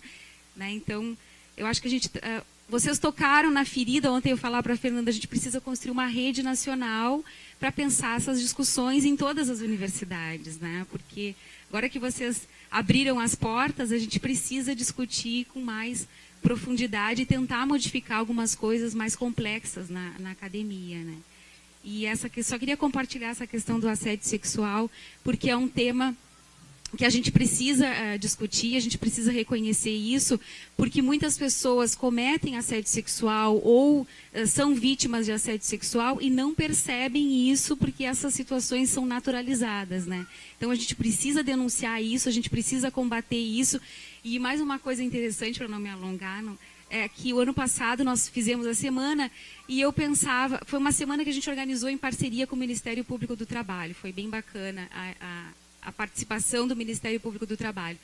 Nós criamos um e-mail de denúncia, né? E quando isso chegou na reitoria da universidade, uma pessoa me ligou, né, dizendo que não, que como é que eu ia criar esse e-mail, né? A questão da denúncia foi uma palavra que foi muito forte. Essa pessoa ficou 1 hora comigo no telefone, né? E eu fiquei muito incomodada com aquela questão.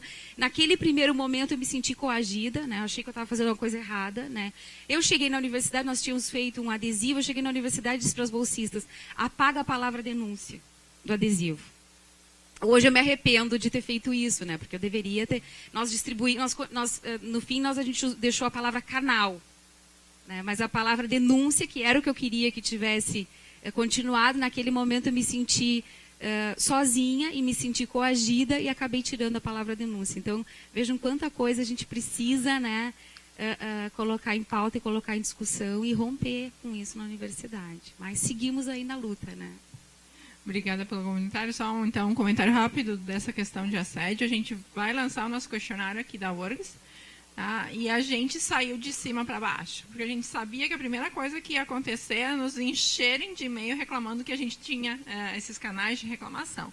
Então, como eu estava de licença, eu acabei não me envolvendo tanto. A Márcia, a Dani e a Carol da Física, né, elas que levaram à frente, junto com alguns professores da Psicologia. Mas o questionário vai ser liberado em breve. Ele foi construído por elas, né, com muito pouca participação minha. Mas antes de ser liberado, ele foi aprovado por todas as instâncias da URGS, justamente para a gente não sofrer isso, de alguém me ligar, né, e dizer, o que tu está fazendo, né?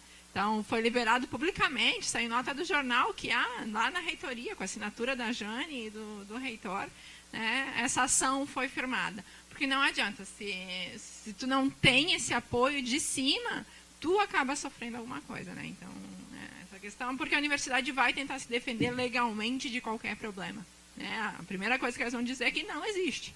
Né? Então, essa é uma questão. Só comentar uma coisa também, do ponto de vista, porque eu trabalho um pouco relacionado com isso, tem a questão dos comitês de ética, né? Então, formulário online para avaliar abuso é uma coisa complexa dentro dos comitês de ética, porque a pessoa relembra o trauma e não tem nenhum apoio ali. Tá? Então, isso é um ponto bem delicado. Não sei como é que vocês lidaram com isso, mas só para... Eu já tive problemas com o comitê de ética em relação a isso. A gente passou por comitê de ética, tudo, e justamente, né, a gente foi buscar apoio porque, vai chegar a denúncia, o que eu vou fazer? Eu não sei o que fazer, ninguém sabia o que fazer. Né? E, principalmente, tu faz a pessoa denunciar e se sentir abandonada, porque nada vai acontecer. Então, esse apoio institucional para que a coisa vá para frente é importante. Né? Bom, acho que, primeiro, agradecer a Letícia, que está sempre com a gente, né? A Letícia, a Márcia, a Pamela estão sempre aos nossos lados. Adriana, muito obrigada por estar aqui com a gente. Né? Ano passado a gente queria que vocês estivessem, mas ficamos muito felizes quando a Fernanda falou que ia ter a reunião contigo, né? E que, de fato, ia levar essa demanda. Foi, de fato, uma sinalização bem importante, né? De que o CNPq estaria aberto a nos ouvir. Né? Então, te agradeço por estar aqui hoje. E acho que é isso, né, gente? Eu não aguento mais.